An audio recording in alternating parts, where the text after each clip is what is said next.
Hello everyone, I know you watched this video to accompany you to sleep. So if you like this video, don't forget to like, comment, and subscribe. Also, don't forget to tell me where you are from and what time you watched this video. Let's jump straight into the story. Story 1. It's not every day a shooting victim can pick up the phone and call emergency services to get help, right? It's one of those incidents that makes you stop and ask, how could this happen? How did someone who once stood in the international sports spotlight get caught up in such a tragedy? Today, I want to share a story with you that at first glance seems almost unbelievable, but like life itself, it's much more complicated than it seems. Do you think it's possible that constant pressure and a persistent feeling of danger could push someone to the breaking point? Let's dive in and see. Let's begin by looking at how it all started and how a seemingly normal relationship between a student and a coach turned into a nightmare. 58-year-old Michael Barrasone had spent his entire life proudly standing among champions. But in the spring of 2022, he found himself in a courtroom in Morristown, New Jersey, where in his eyes, he walked out defeated. In court, the once regal rider appeared as a disheveled shadow of his former self. It was one of the biggest falls from grace that the elite world of equestrian sports had ever seen. But how did a champion end up on trial? In August 2019, shots were fired at a horse farm in Long Valley, New Jersey. The shooter? Michael Barrasone. Few could have imagined that this calm, composed man could ever pull the trigger. Olympic equestrian Michael Barrasone was considered one of the best trainers in the world. He coached other Olympians and represented Team USA at the 2008 Beijing Olympics. Barrasone was one of the top dressage riders, having competed at the Olympics. He trained up-and-coming riders who went on to excel in prestigious competitions. He was a well-known figure in the dressage and equestrian community, and many young riders were eager to train at his farms and with his team of coaches. The Olympic champion owned two stunning horse farms, one outside Palm Beach and another in an upscale area of New Jersey, which he named Hawthorne Hill. On this 53-acre stretch of prime horse country, there was an equestrian paradise where dozens of horses were kept. Lush rolling green pastures, an open riding arena, and a massive, beautiful indoor ring attracted equestrians from all levels, amateurs and professionals alike.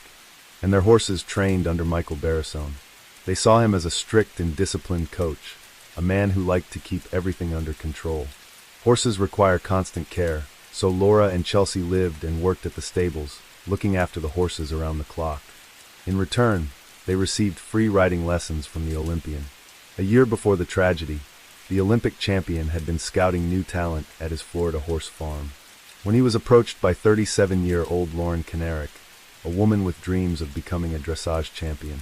It was their shared love for horses that brought their paths together, a meeting that would forever change both of their lives.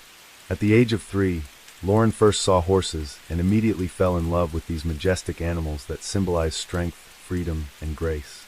From that moment, she couldn't stop thinking about horses.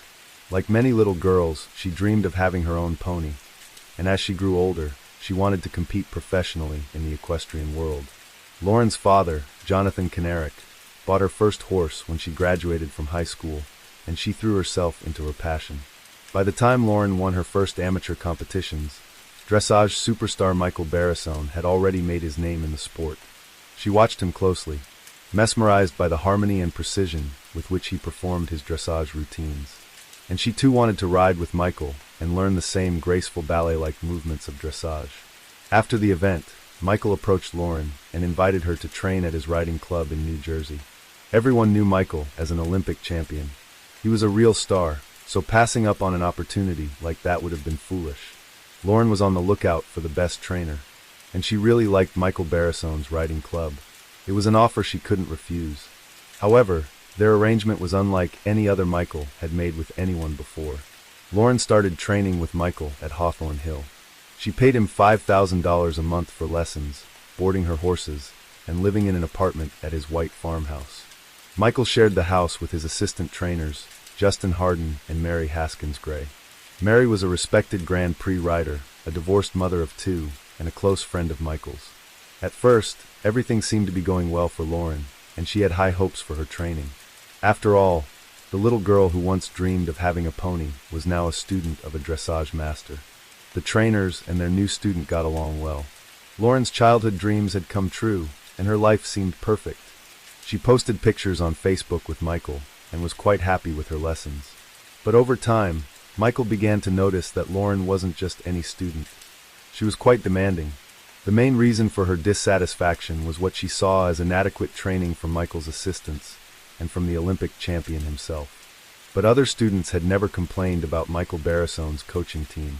Still, Michael couldn't simply end his training with Lauren and tried to smooth things over by personally conducting more lessons.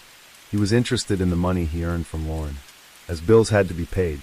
Stable workers Laura Osborne and Chelsea Westra confirmed that by the summer of 2019, tensions between Michael and Lauren had resurfaced and serious misunderstandings arose again.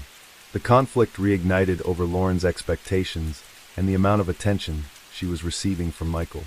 It turned out that due to his busy schedule, Michael couldn't devote all of his time to one demanding student. He passed most of the training duties to his assistants, Justin Harden and Mary Gray, but Lauren wanted to train exclusively with the Olympic champion, not his assistants. But was it part of their agreement that Lauren would only train with Michael, or was this her own personal demand in any community? There are certain rules, and Michael Barrasone's farm was no exception. He never worked exclusively with just one client. If you trained at his farm, that meant you could be coached by Michael as well as his assistants, Justin Harden and Mary Haskins. In every sports club or facility, the head trainer is a replaceable figure, which is why a staff of trainers and assistants is kept, many of whom were once his students themselves. But that wasn't good enough for Lauren, and she became upset when Michael's full attention wasn't solely focused on her. In Mary Gray, Lauren even saw a rival. Day by day, the tension on the farm kept escalating. It felt like something terrible was about to happen at any moment. The relationship between Lauren and Mary was strained. Lauren didn't like how much time Michael was spending with Mary Gray. She wanted to be the best and didn't want anyone standing in her way. Were these two women just competing for Michael's attention as one of the best trainers in the world? The peacefulness of Hawthorne Hill was on the verge of collapse. It was a true Cold War. On July 31st, 2019, Michael Barrasone called 911 and said, "There's a war going on here and something needs to be done. I can't take these people anymore. I need them gone, help." By the summer of 2019, the situation on the farm had become so intense that the trust between all parties had completely disintegrated. Social media became a major source of tension, and the conflict between Michael, Lauren, and Mary was becoming public knowledge. Lauren Canary was deeply upset and had no intention of tolerating what she saw as an injustice. She took to Facebook using the platform to launch her own war. Lauren crafted a story based on a chessboard in which Michael was the king who had been captured and killed, and Mary Gray was the queen who needed to be sacrificed to protect their castle, the farm. What started as a seemingly playful story soon turned into veiled threats. 2 weeks later, Lauren posted another message. "Anyone who keeps poking a sleeping beast will eventually face its wrath." The tension on the farm kept growing, and the relationship between them reached a breaking point. Meanwhile, Lauren continued to stoke the flames, telling her father that she was worried about the safety of her horses. She claimed she couldn't sleep at night, anxious about how they were being treated, which she believed was damaging their health. The conflict between Lauren and Michael went beyond training and drew attention to the conditions in which the animals were kept on the farm, damaging Michael Barrasone's reputation. Although the accusations of animal mistreatment were never proven and remained mere rumors, the public became divided. Some sided with Michael, believing that Lauren was intentionally destroying his life from within, while others supported Lauren. In mid-July, the situation worsened when farm employees discovered several hidden recording devices that Lauren and her boyfriend Rob had placed in the barn. Lauren was searching for any information she could use against Michael, claiming she was recording conversations out of fear of the farm staff. Lauren continued her attacks on Michael on social media, accusing him of racism, homophobia, and anti-Semitism, allegations that Michael vehemently denied, as they could have seriously harmed his career. This raises the question, if Michael wasn't guilty, why didn't he sue Lauren for defamation and cut all ties with her? Perhaps he was too shaken by everything that was happening and felt financially dependent on the money he was receiving from Lauren. This story reminds us that in today's world, reputation and careers can be destroyed in an instant. Michael Barrasone, who had once stood strong through every hardship, found himself knocked down, crushed under the pressure Lauren was putting on him. Lauren, on her part, claimed that it was the other way around. In one of her posts, she stated that Michael, with his imposing height and aggressive behavior, had bullied her and she feared for her life. However, none of the witnesses could corroborate these accusations. Michael Barrisone was deeply disturbed by everything happening around him, both in real life and online. Farm employees noticed the rising. Michael said that living under the same roof with Lauren and her boyfriend Rob had become unbearable. He didn't feel safe in his own home. One day, Michael made the decision to ask Lauren to pack her things and leave the house with her boyfriend and their horses. But she refused and made it clear she wasn't going anywhere. At that point, Michael and Mary decided to leave the house themselves. They fled to Michael's winter home, located about 30 minutes from Palm Beach, Florida. Michael Barrisone felt like his paradise had turned into hell and chaos had replaced control. He wasn't sleeping or eating. Meanwhile, Lauren Kinnerick continued her online attacks. On the morning of August 3, 2019, at 9:35 a.m., Michael called the police again, pleading for help. "They're crazy. They're stalking us." Local police responded to the farm, but they viewed it as nothing more than a landlord-tenant dispute. In desperation, Michael Barrisone posted on Facebook, "All my actions against them have been planned for months. Everything I've done to them, so far has been child's play." The war was about to get much worse, but what was the final straw that pushed Michael over the edge and led him to grab a gun? On August 7, 2019, a van pulled up to Michael Barrisone's house and a woman stepped out, identifying herself as a social worker from New Jersey's Division of Child Protection and Permanency. During the conversation, it became clear that Lauren Nerich had filed a complaint with SafeSport, accusing Michael Barrisone of bullying, harassment, and intimidation. Although she claimed there had been no physical violence, the social worker had come to check on Mary Gray's children, but they weren't home. The farm workers assured the social worker that Michael and Mary took excellent care of the children. This visit was the final blow. He started to fear that an investigation into abuse might be looming, and his mental state deteriorated rapidly. In a fit of emotion, Michael decided to put an end to the situation. He cut the meeting with the social worker short, kissed Mary, and asked her to wait outside. Then he retrieved a gun from his safe, got into his truck, and drove to the farm where Lauren and her boyfriend, Rob Goodwin, were staying. What exactly happened next is still unclear, but one thing is certain. An enraged Michael confronted Lauren at the farm and shot her twice. Hearing the gunshots, Rob rushed over and fought with Michael. At 2:13 in the afternoon, Lauren, bleeding, was able to call emergency services herself and ask for help. When the police arrived, Michael Barrisone was charged with 2 counts of attempted murder and 1 count of unlawful possession of a firearm. A black and pink 9mm pistol found at the scene. Lauren, critically injured and bleeding, was rushed to the hospital, while Michael, beaten by Rob, was taken into custody. Lauren was in critical condition. She underwent emergency surgery and was placed in a medically induced coma due to the risk of brain damage. She remained in the coma for 4 days and spent 3 weeks in intensive care, unable to speak because she was on a ventilator. Once her condition improved, Lauren gave her statement to the police. Lauren stated that Michael had been hiding behind some bushes near the back entrance of the house. She approached him, unaware that he had a gun. According to her, they began talking and suddenly Michael pulled out the weapon and shot her twice. Rob Goodwin, who was nearby, claimed that Michael also fired at him but missed. Michael's defense attorneys argued that Lauren had pushed him to an emotional breaking point, and many of his fellow Olympians supported this version of events. However, after the incident, Barrisone put his horse farm up for sale, and his relationship with Mary Gray ended. Mary Gray also testified in court, confirming that the summer of 2019 had been extremely difficult for Michael. She stated that he often panicked and was tense, but that he had always treated her children with love. The Child Protection Services investigation had found no issues within their family. Michael Barrisone spent more than 2 years in jail, and the legal battle dragged on for 3 years, finally coming to a close in March 2022. When Michael Barrisone's trial finally began, the high-profile case lasted almost 3 weeks. The courtroom became a battleground for the attorneys, but the question remained, who was the real victim? Michael Barrisone, who had repeatedly reached out to the police for help, practically shouting that he was afraid of this woman, or the fragile Lauren, who spent 4 days in a coma. "I was in a coma for 4 days, 3 weeks in intensive care, unable to speak because they had put me on a ventilator. It felt like my life had almost ended." However, during her testimony, Lauren Kinnerik was asked if she had a plan to destroy Michael Barrisone, and she answered yes. Michael Barrisone's attorneys chose a rare defense strategy. They argued that at the time of the crime, he had temporarily lost his mind and was legally insane.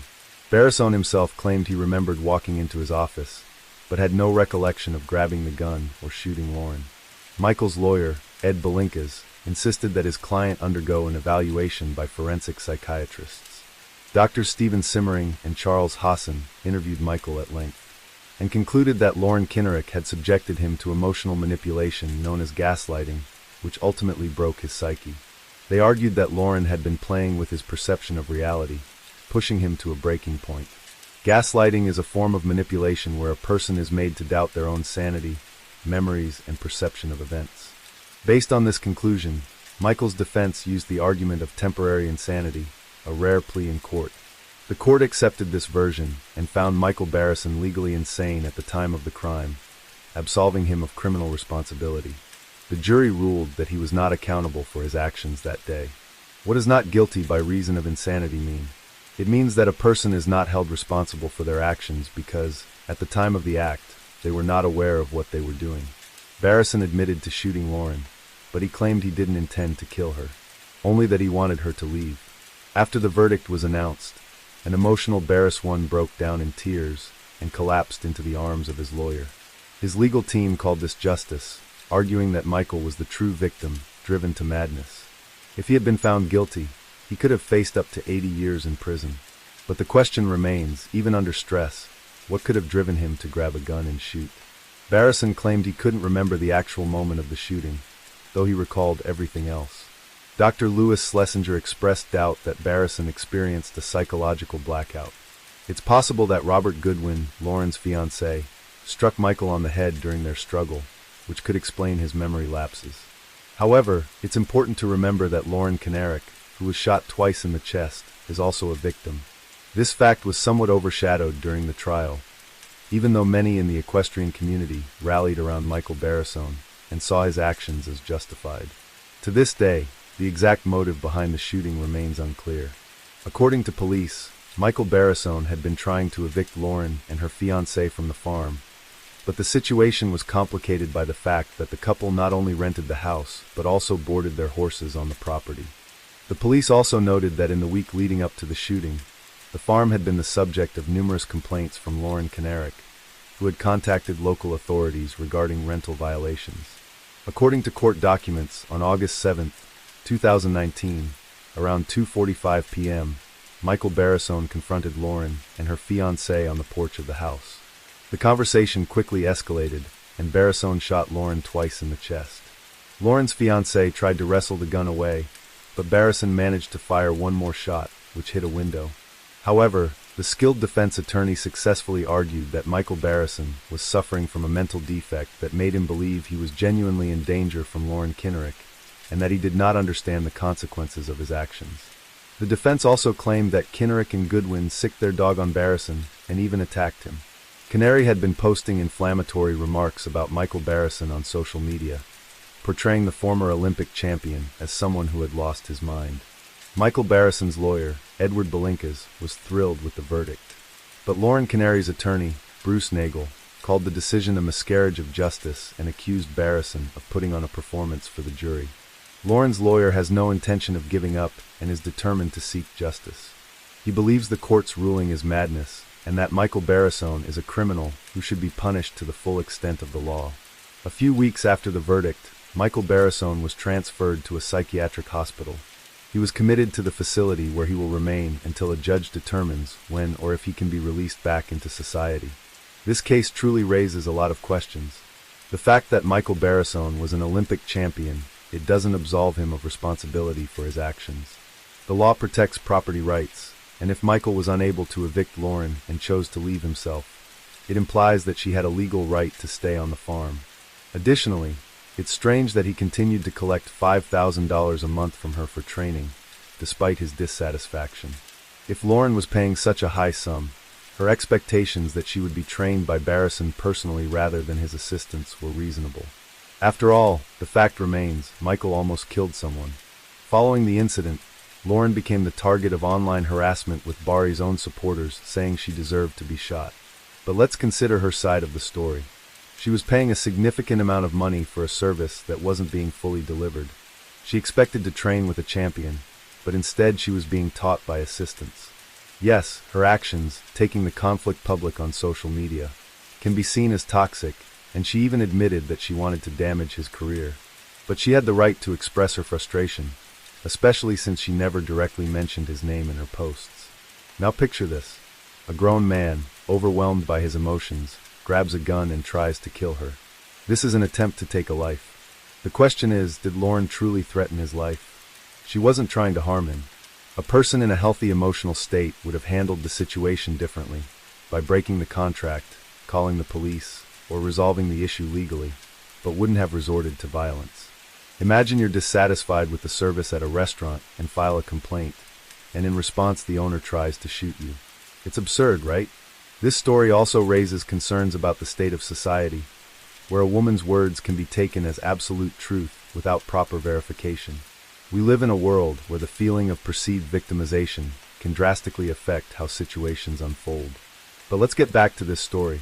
In November 2023, Michael Barrisone was released, though he continues to receive psychological treatment. He is now in a relationship with Laura Osborne, who used to work at the farm. Meanwhile, after numerous surgeries and recovery, Lauren Kinnerick has returned to horseback riding. Think about it. A successful, respected man, an Olympic champion whose life seemed perfect, found himself at the center of a shocking incident that turned his world upside down. Lauren Narek, his student, whose actions and words pushed this story toward a tragic conclusion. But was Michael truly a victim of manipulation? Or did he simply fail to control his emotions and take an irreversible step? I wonder, where is the fine line between truth and fiction? Between a real threat and an imagined one? How far are we willing to go to protect our reputation or our lives? And most importantly, who is the real aggressor here? The one who threatened with words, or the one who decided to pull the trigger? We often forget that behind every story like this are real people, their emotions, fears, and inner demons. I'm struck by how unresolved conflicts can lead to catastrophic outcomes where a single word or action can set off a chain reaction. What do you think? Was Michael Barrisone justified in defending himself? Or were his actions an extreme and unjustified reaction to the pressure he felt? Who do you think is the real victim in this story?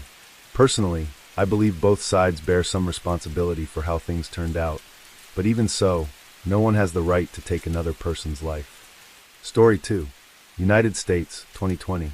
The streets of Chicago were unnaturally quiet as a thin fog rolled in from Lake Michigan, smothering the city's noise and cloaking the alleys in ghostly silence. It was the kind of silence Detective Renee Calloway had learned to fear, the kind that followed betrayal or preceded blood. In the wake of the pandemic, as sirens wailed for ambulances instead of patrol cars and public attention was consumed by rising death tolls, a different contagion had taken root in the shadows, one of organized corruption and cold, calculated murder. Renee, hardened by a decade in the homicide unit, had seen bodies dumped in alleyways and secrets buried under city contracts, but nothing compared to the grim puzzle unfolding before her.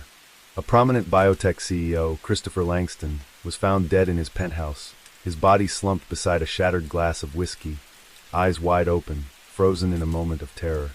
The autopsy showed no wounds, no signs of overdose or illness, only a strange chemical compound in his blood, a substance so rare it wasn't even on domestic toxicology databases. Someone had gone to extraordinary lengths to make the murder look like a heart attack, and if not for a nervous coroner's curiosity, it would have worked. Langston's company, Genexus Pharmaceuticals, had just secured a multi-billion-dollar government contract for COVID-19 vaccine distribution, making him both powerful and hated in equal measure. Whispers swirled about political bribes, manipulated data, and internal sabotage, but those were just echoes in the dark. Renee needed evidence, and evidence in a city like this had a tendency to disappear faster than bodies did. She retraced his last days, piecing together fragments of surveillance footage, encrypted emails, and phone records routed through proxies. Each step deeper into Langston's life revealed another layer of lies. He had enemies in every sector, rival corporations, anti-vaccine extremists, whistleblowers silenced before their stories reached the press. And yet, it wasn't anger she sensed in his final moments, but fear. Something had scared him to death. As protests surged and the country's institutions bent under the weight of a health crisis, economic collapse, and political upheaval, Renee began to uncover the outlines of a conspiracy so sprawling that it blurred the line between government and crime. Her investigation led her to a name she hadn't heard since her days in narcotics: the Consortium, a shadow organization of billionaires, data engineers, and ex-intelligence operatives rumored to manipulate global crises for profit. Most dismissed it as a myth, a ghost story told in encrypted forums and the fringes of conspiracy podcasts. But Renee was finding too many threads leading to the same hidden hands. Genexus's board had ties to defense contractors, their vaccine distribution subcontracted to logistics firms linked to former CIA personnel, now operating as consultants. Money flowed like blood from anonymous PACs and shell corporations, and Langston, it seemed, had threatened to leak confidential memos to a Senate oversight committee.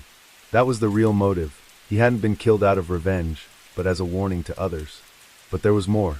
Renee discovered that Langston had secretly recorded every board meeting for years, stashing encrypted files on a secure offshore server, the location of which was only hinted at in a strange journal found hidden behind a false wall in his study. The journal wasn't a diary, it was a cipher, filled with symbols, stock codes, Latin phrases, and GPS coordinates. She wasn't just hunting a killer anymore, she was being hunted. A black SUV trailed her home. Her phone was tapped. Colleagues began distancing themselves. Then came the break-in, nothing stolen, but her laptop wiped clean, her evidence gone. Someone was trying to erase the trail, but Renee was too deep in to back out. Her instincts screamed that the truth was bigger than any single corporation, that the rot was systemic, and that Langston's death was just the first of many to come. She contacted an old informant from her narcotics days, now living off the grid in Arizona, who pointed her to a man known only as Kepler, a cyberghost believed to be one of the consortium's defectors. Renee packed a bag, burned her phone, and left the city under cover of night, knowing that from here on, the difference between hunter and prey would blur, and only one side would make it out alive. The desert stretched endlessly before her, scorched red earth and jagged rock formations rising like broken teeth against the horizon as Detective Renee Calloway drove southwest through Arizona under the blistering sun. Each mile away from Chicago felt like peeling away a layer of the life she once knew: bureaucratic meetings, patrol briefings, and the dull ritual of procedural justice. Now there was only the hiss of tires on lonely roads and the burden of secrets that could collapse governments. She had no badge, no backup, only a Glock tucked under her seat and a thumb drive hidden beneath the lining of her jacket. The last trace of Langston's encrypted files had led her to an abandoned telecommunications outpost near Yuma, where, according to her source, Kepler operated from a makeshift bunker wired into the bones of America's forgotten infrastructure. It was there, beneath layers of concrete and sun-blasted camouflage netting, that she found him, an emaciated man with sunken eyes and fingers calloused from decades of keyboard warfare. Kepler didn't speak much at first.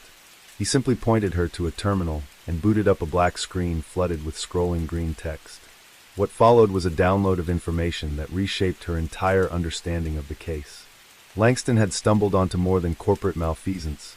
He'd unearthed a clandestine program called Sentinel Echo, a covert algorithm designed to influence vaccine distribution not just for profit, but for geopolitical leverage. Under the guise of pandemic relief, certain areas were deliberately undersupplied or overwhelmed, not by accident, but by calculated design. These shortages triggered riots, destabilized economies, and opened the door for private contractors and shell NGOs aligned with the consortium to step in, offering support in exchange for long-term access to natural resources, data infrastructure, and voting systems. America had become a sandbox for engineered chaos, and the pandemic had merely provided the smoke screen. Langston had wanted to go public. That was his mistake. But Renee wasn't a whistleblower, she was a hunter. And now she had a target. With Kepler's guidance, she identified the consortium's operational command hidden in plain sight, a tech conglomerate's smart campus in Palo Alto, posing as a think tank for public health innovation. Armed with an alias, forged credentials, and a steel spine, Renee infiltrated the facility, posing as a cybersecurity auditor. Inside, she found a sleek dystopia, engineers working under biometric surveillance, departments cordoned off by clearance level, and a glass-walled control center monitoring global health metrics in real time. It wasn't about saving lives, it was about controlling narratives, rewriting the truth in real time through data manipulation. Kepler had warned her. There were no heroes in this war, only competing interests dressed in ethics. Still, Renee's mission crystallized. She planted a data worm into the core servers, one that would transmit key files to every major news outlet and law enforcement server simultaneously once triggered. But she underestimated how closely she was being watched. The breach was detected. Security closed in. As alarms blared and steel shutters sealed exit routes, Renee fought her way out, narrowly escaping with gunfire at her heels and adrenaline pumping like battery acid through her veins. Wounded and disoriented, she stumbled into the night, blood seeping from a graze along her ribs. She made it to a safe house arranged by Kepler, where she activated the worm remotely with a trembling finger. The files went live. Names, wire transfers, video recordings, classified memos, all spilled across the digital world like gasoline on dry brush. The reaction was immediate: panic, outrage, and denials from every level of power. Several senators were placed under investigation. Genexus stock crashed. Anonymous operatives began deleting their digital footprints, and black sites went dark. But truth, once unleashed, could not be neatly folded away again. And yet, for Renee, victory felt hollow. She had survived, yes, but at the cost of everything she'd known. She would never wear the badge again, never walk freely in daylight. The system she'd once believed in had tried to bury her. Now she lived among ghosts, off the grid, watching from a distance as the country reeled from the revelation she'd exposed. It was somewhere along the Colorado border, in a half-abandoned mining town nestled among pine forests and snow-covered peaks, that Renee Calloway became someone else. The press had branded her a rogue whistleblower. Conspiracy theorists called her a hero, while government agencies painted her as a traitor. But to herself, she was just tired, exhausted by the layers of lies she'd peeled back, disillusioned by a justice system more interested in optics than truth. She worked at a roadside diner under the name Marie, flipping pancakes and scrubbing counters while pretending not to notice the occasional black SUV idling across the street or the customer who stayed a little too long without eating. Every night, she changed her route home, scanning alleys and rooftops like she used to in Chicago, but this time with the gut-deep awareness that if they wanted her gone, it would happen silently and quickly. Still, the files had done their job. Grand juries were impaneled, CEOs were subpoenaed, and at least one state governor was forced to resign. Public outrage was mounting, but it came in waves, crashing for a few days before attention drifted to the next viral story. That was the true weapon of the consortium: distraction. For every exposure, they unleashed a dozen counter-narratives, half-truths, doctored videos, bots flooding forums to drown facts and noise. But in quiet moments between her shifts, Renee would receive encrypted messages from Kepler or Langston's widow, confirming progress. Journalists digging deeper, international courts taking notice, human rights organizations filing demands. The ripple effect had begun, and while she might never see justice served in her lifetime, she had lit the fuse. One snowy evening, just as she was closing up the diner, a man in a tattered coat approached, mid-40s, salt and pepper stubble, eyes too alert for a drifter. He asked for coffee, then passed her a folded napkin as she poured it. Inside was a burner number and a phrase: "They're regrouping in Boston." No signature, no further explanation. Her heart didn't race anymore. Adrenaline had become a background hum in her life. That night, she packed what little she had: a duffel with clothes, a rusted SIG sour, and a weathered journal Langston had left behind, the only artifact of the man whose sacrifice had started this entire unraveling. She didn't trust easily, but she couldn't ignore the tip. If they were rebuilding, it meant Sentinel Echo was evolving. Maybe under a new name, maybe with deeper reach. She headed east, traveling by bus and hitching rides from sympathetic strangers, activists, off-grid hackers, disillusioned ex-cops like herself. Along the way, she passed through cities hollowed by pandemic aftermath and economic fracture, where boarded-up storefronts sat next to biometric checkpoints and people lived between fear and indifference. In Boston, she found a shell company registered to a biotech firm that had never released a product. From a rented room above a jazz bar, Renee hacked into their servers using protocols she hadn't touched in years. What she uncovered chilled her. Sentinel Echo wasn't dormant. It had simply gone global.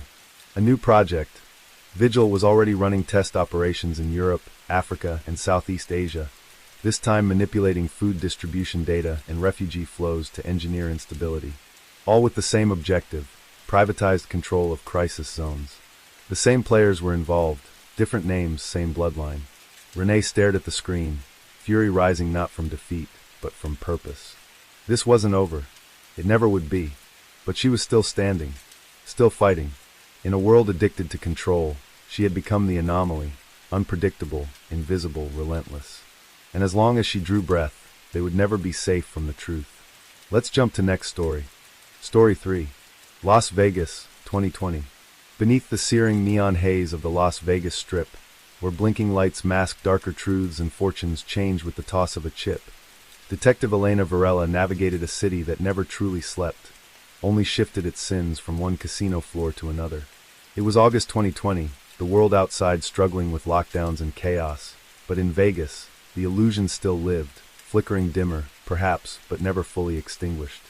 Elena had been working homicide for over a decade, but the body found behind the Riviera's demolition site that morning was different. The victim, male mid-40s, bore no ID, no wallet, no fingerprints in the system. Only a precise, surgical incision along the spine, and a strange symbol burned into the skin just above his shoulder blade. She'd seen plenty of staged hits, gang-related, drug-turf retaliation, the occasional casino marker gone unpaid. But this had the cold efficiency of something more. And the note tucked into his mouth sealed it, a single line typed on aged paper reading, "The house always wins." To most, it was a cliché, casino branding or some mobster's idea of flair. But to Elena, it was a signature. She had seen it once before, buried in the file of a closed case involving an off-the-books intelligence asset who vanished during a surveillance op in 2012. The trail had gone cold back then, like so many things in Vegas, but now it reeked of resurrection. She kept the detail to herself, even as Captain Doyle pressed her to treat it as a vagrant overdose. "No evidence of foul play," he said. "Budget's tight, and the mayor wants the Strip sanitized, especially now with tourism limping back." But Elena knew what cover-up language sounded like. She'd heard it after the Mandalay incident. She'd heard it every time the city's powerful needed the truth buried under concrete and lights. So she dug deeper, retracing security feeds, bribing janitors, talking to strip club doormen and street-level bookmakers until a pattern began to emerge. Whispers of a shadowy gambler known only as the dealer. Not a man, not a ghost, but a name passed between breathless survivors and hushed tones. Someone who played in the high-stakes rooms where bets were placed not with money, but with information, state secrets, dirt on public officials, names that never showed up in databases but caused shivers when spoken aloud. What unsettled Elena more than the crime scene was the silence that followed it, an intentional, suffocating silence. The ME's report was vague. The precinct's internal server experienced a glitch, corrupting her preliminary files. 2 eyewitnesses she had interviewed earlier in the week, both slot techs working the adjacent casino, were found dead in their homes, one of an apparent overdose, the other in a bathtub with wrists slit, so cleanly it looked like it came out of a training manual. Elena's instincts told her she had stumbled into something far deeper than a serial hit or mob fallout. She called in favors from an old contact at the NSA, a jittery analyst named Pierce who owed her from a weapons smuggling case in Reno. He ran the burned symbol from the corpse through some off-the-record archives and confirmed her worst suspicion. It was a known emblem used in operations involving corporate espionage and private intelligence contractors, the kind that disappeared behind closed Pentagon doors and were paid in offshore crypto wallets. What was one of them doing dumped like trash in Vegas? And who sent the message? The deeper she dug, the more she realized the dealer wasn't just a myth. He was part of an underground syndicate, part spy ring, part data broker, part executioner, who facilitated transactions that governments couldn't acknowledge and corporations couldn't survive without. His currency was leverage, and in Las Vegas, there was no shortage of skeletons hidden behind gold-plated walls. Elena had uncovered a web stretching from Macau to London, from Ukrainian cyber cells to defunct CIA shell companies now rebranded as security consultants. She wasn't chasing a killer anymore. She was exposing a circuit of influence that thrived in the shadows of the global elite. And the closer she got to identifying the dealer, the more she felt watched, traffic cameras blinking oddly when she passed, unmarked cars tailing her a little too long, even a break-in at her apartment where nothing was stolen, but her caseboard had been erased clean. Still, Elena pressed forward, driven by a grim curiosity and a buried grief that had never fully healed. She remembered her brother's disappearance in 2012, classified as a suicide after a mission gone wrong. Now, for the first time in years, she dared to believe it had been murder, and that maybe, just maybe, the dealer held the cards that could finally expose the hand behind it all. The sun never truly rose in Las Vegas. It merely adjusted the color of the glow. As dawn broke on the city's horizon, casting a pale amber sheen over the glass towers and concrete secrets, Detective Elena Varela sat inside her parked car across from the Mirage, her mind unraveling at the edges.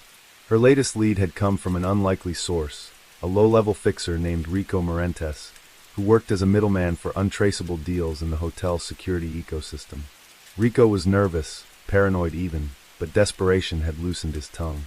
In exchange for immunity from pending fraud charges, he handed Elena a thumb drive.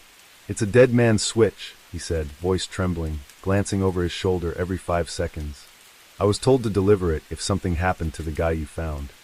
The contents of the drive were encrypted, but a name surfaced in the metadata that made Elena's chest tighten: Julian Varela. Her brother.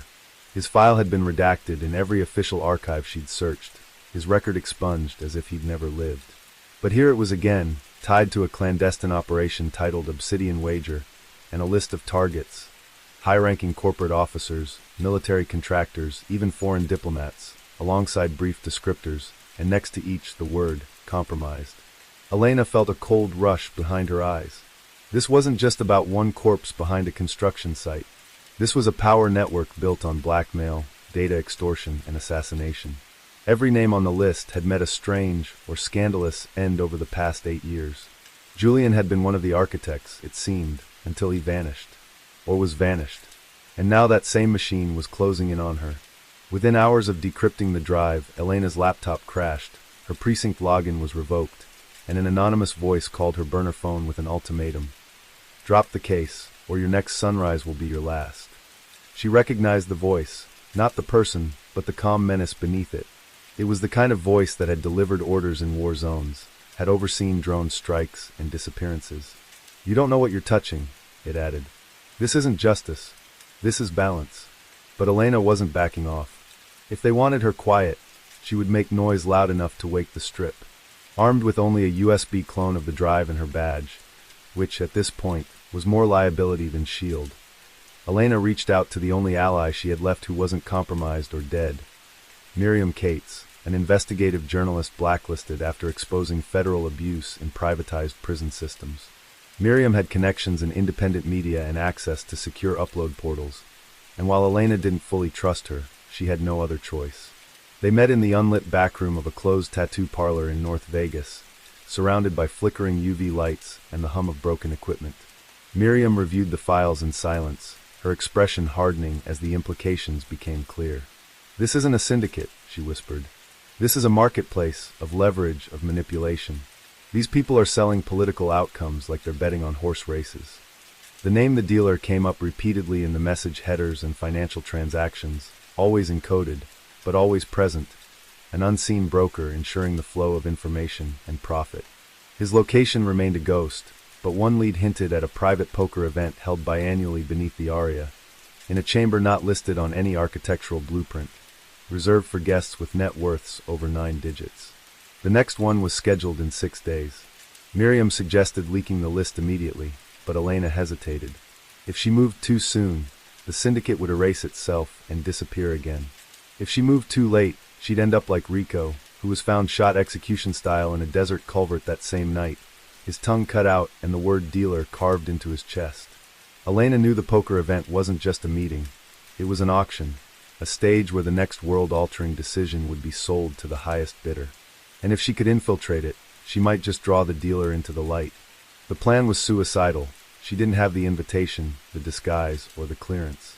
But she had one thing they hadn't counted on. She wasn't trying to play the game. She was there to burn the table.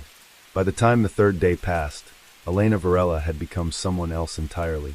She stood in the penthouse suite of a boutique hotel just off the Strip, looking at herself in the full-length mirror. Her dark hair had been dyed platinum, her complexion subtly altered with prosthetics and makeup by one of Miriam's contacts who had once done special effects for underground films, now blacklisted for exposing a human trafficking ring in Hollywood.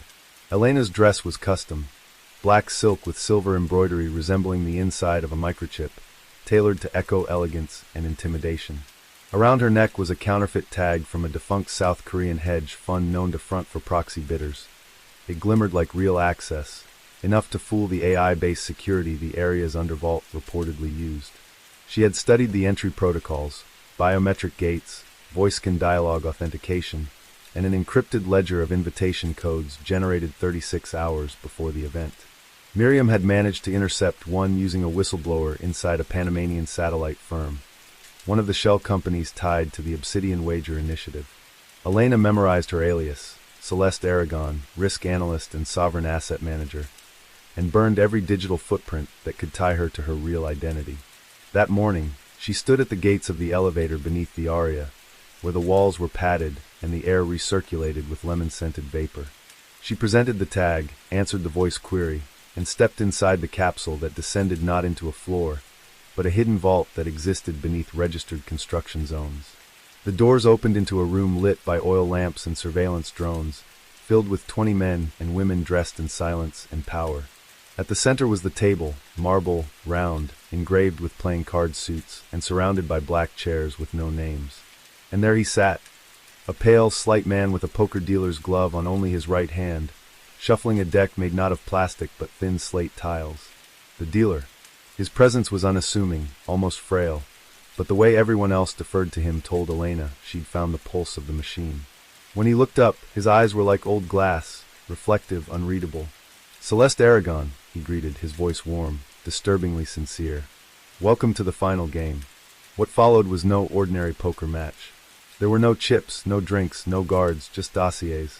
Each player received a file containing the summary of a target, their leverage value, and options for influence: ruin, disappear, or convert. The bets were placed in a strange currency, coded phrases, flicks of the wrist, the movement of cards across glyph-inscribed coasters. Elena watched as ministers, CEOs, and warlords were weighed like livestock. A South African mining executive was converted, for shares in a Greenland operation. A Turkish opposition leader was marked for ruin via leaked scandal. When Elena's turn came, the file handed to her bore a familiar face, her own. But the image was blurred, labeled asset, Varela. Compromise threshold, imminent. Status, unpredictable. She masked her heartbeat and played along. "Conversion through familial ties," she murmured, placing a slate tile engraved with a black king. The dealer tilted his head, intrigued. "You've done your homework," he said. "We've had our eyes on you for some time." The table fell quiet. Elena reached under the table and pressed a signal device sewn into her dress. A burst ping was sent to Miriam, waiting outside in a nearby van equipped with signal jammers and a satellite uplink. They had 5 minutes before the dealer's system would detect the breach. Elena stood.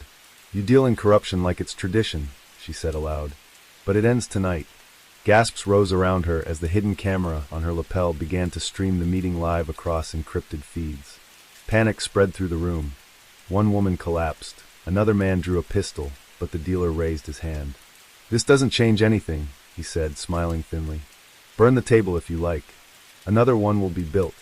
But Elena wasn't waiting for history to repeat itself. A hidden explosive, planted earlier in an air duct by one of Miriam's inside operatives, detonated with surgical precision, locking the chamber and severing outgoing communications. The live feed captured the chaos, and the identities of every participant were exposed to independent media within minutes. Elena barely made it out through a maintenance shaft as the room flooded with smoke, the dealer's final expression one of resignation, not fear. Let's jump to next story. Story 4. Miami, 2020. The Miami skyline shimmered like a mirage in the searing heat of late June. A skyline of glass towers reflecting a city built on illusion. Wealth without roots, names without pasts. From the 24th floor of the Sentinel residences in Brickell, Alejo Navarro watched the bay with eyes trained not on the view, but on the docks below where a shipment was arriving 3 hours earlier than expected. He sipped his Café Cubano slowly, not out of pleasure but calculation. Every detail of the morning was a test. He didn't need to check the security cameras. His crew had already pinged him from the warehouse near Opalaca, where the containers would be moved under the guise of fruit exports. To anyone outside, Navarro looked like any other successful real estate investor in South Florida. Pressed linen suit, Ferragamo loafers, a discreet Rolex. But beneath the surface, he was the architect of a synthetic fentanyl pipeline that stretched from labs in Guadalajara to attics in the Carolinas, hidden in ceramic tiles, car engines, and even baby formula. What made Navarro dangerous wasn't just his methodical mind, it was his history. A former customs officer turned logistics consultant, he knew every blind spot in Homeland Security's scanner network. Miami was a perfect harbor for his empire. Enough corruption to grease every port manifest, enough chaos to bury bodies in legal paperwork. But what he hadn't anticipated that morning was the knock on his door, not from law enforcement, but from a ghost he thought he'd left in Sinaloa years ago. When he opened it, a woman stood there in a navy blue windbreaker, her face shadowed by the hallway light. "Agent Torres," she said, flipping a badge that glinted like a knife. "We need to talk about Veracruz, 2016. Navarro didn't flinch. His years as a handler, trafficker, and negotiator had taught him the art of stillness. But in that moment, he felt something ancient stir inside him, a flicker of guilt, or maybe just unfinished business. He invited her in like a host welcoming an old friend, offering espresso and air conditioning. Torres declined both. She walked through the apartment slowly, scanning his art, the forged Basquiats and the actual $90,000 photographs from a Havana gallery, paid in untraceable crypto. She wasn't DEA, he realized. Too clean, too focused. Intelligence, maybe. Or something deeper. "You were in charge of the docks during the Veracruz disappearances," she said calmly. "You rerouted 3 containers under a false customs ID. Inside were 27 people. Only 6 made it." Navarro's facade cracked, ever so slightly. He had buried that operation under layers of shell corporations and cartel feints. "I was a consultant," he replied. "I moved goods, not people." Torres nodded, pulled out a flash drive, and tossed it on the glass coffee table. "That says otherwise." On the screen blinked decrypted logs, phone calls, intercepted SAT messages. Navarro's past, exhumed like a corpse. "You want me to confess?" he asked, amused. "I want you to help me," she said. "There's something bigger moving through this city. Your contacts, your routes, they're being used by someone else now, and they've just declared war." At that moment, a muffled explosion echoed in the distance toward the port. Navarro's burner phone lit up with 12 missed calls and a location alert. He stood slowly, cracked his knuckles. "Then I guess I'm back in the game." The sun hadn't yet reached its apex, but sirens already sliced through the humidity, a chorus of distant urgency rising from the port of Miami like a call to arms. Navarro stood at the edge of his balcony, staring in the direction of the plume of smoke that had begun to unfurl across the horizon. Agent Torres remained seated, scrolling silently through data on her agency-grade tablet, her fingers calm even as the city fractured below. "You have about 15 minutes before this gets pinned on you," she said without looking up. "Your name's on the receiving manifest. You used your old codes. Whoever did this has done their homework." Navarro didn't respond immediately. His mind was 10 steps ahead, mapping out scenarios like a chess grandmaster in a burning room. Someone had used his legacy routes, the same ones he'd sold off piece by piece to various criminal buyers years ago, along with the promise that he'd stay out of the game for good. But someone had betrayed the rules. An old rival, maybe. Or worse, a new player who didn't understand the old codes of silence and respect. He grabbed a burner phone from a drawer beneath a decoy safe, dialed a number etched into memory, and barked. "Activate protocol red, port access, route 3, and lock down the Brickell channel." A pause, then a raspy voice replied. They already hit the decoy. They knew about route 3. Navarro's chest tightened. That route had only ever been shared with one person, Elias Gardia, his former protege, and the only man who knew the full map of Navarro's operation. Gardia had vanished 2 years ago after a cartel betrayal in Tulum, presumed dead after a firefight left 7 bodies burned beyond recognition. But if he was alive, and had switched sides, this explosion was not an attack. It was a message. Torres finally looked up. "You realize this means you're compromised from all directions, feds, gangs, and possibly your own people. You're going to need me."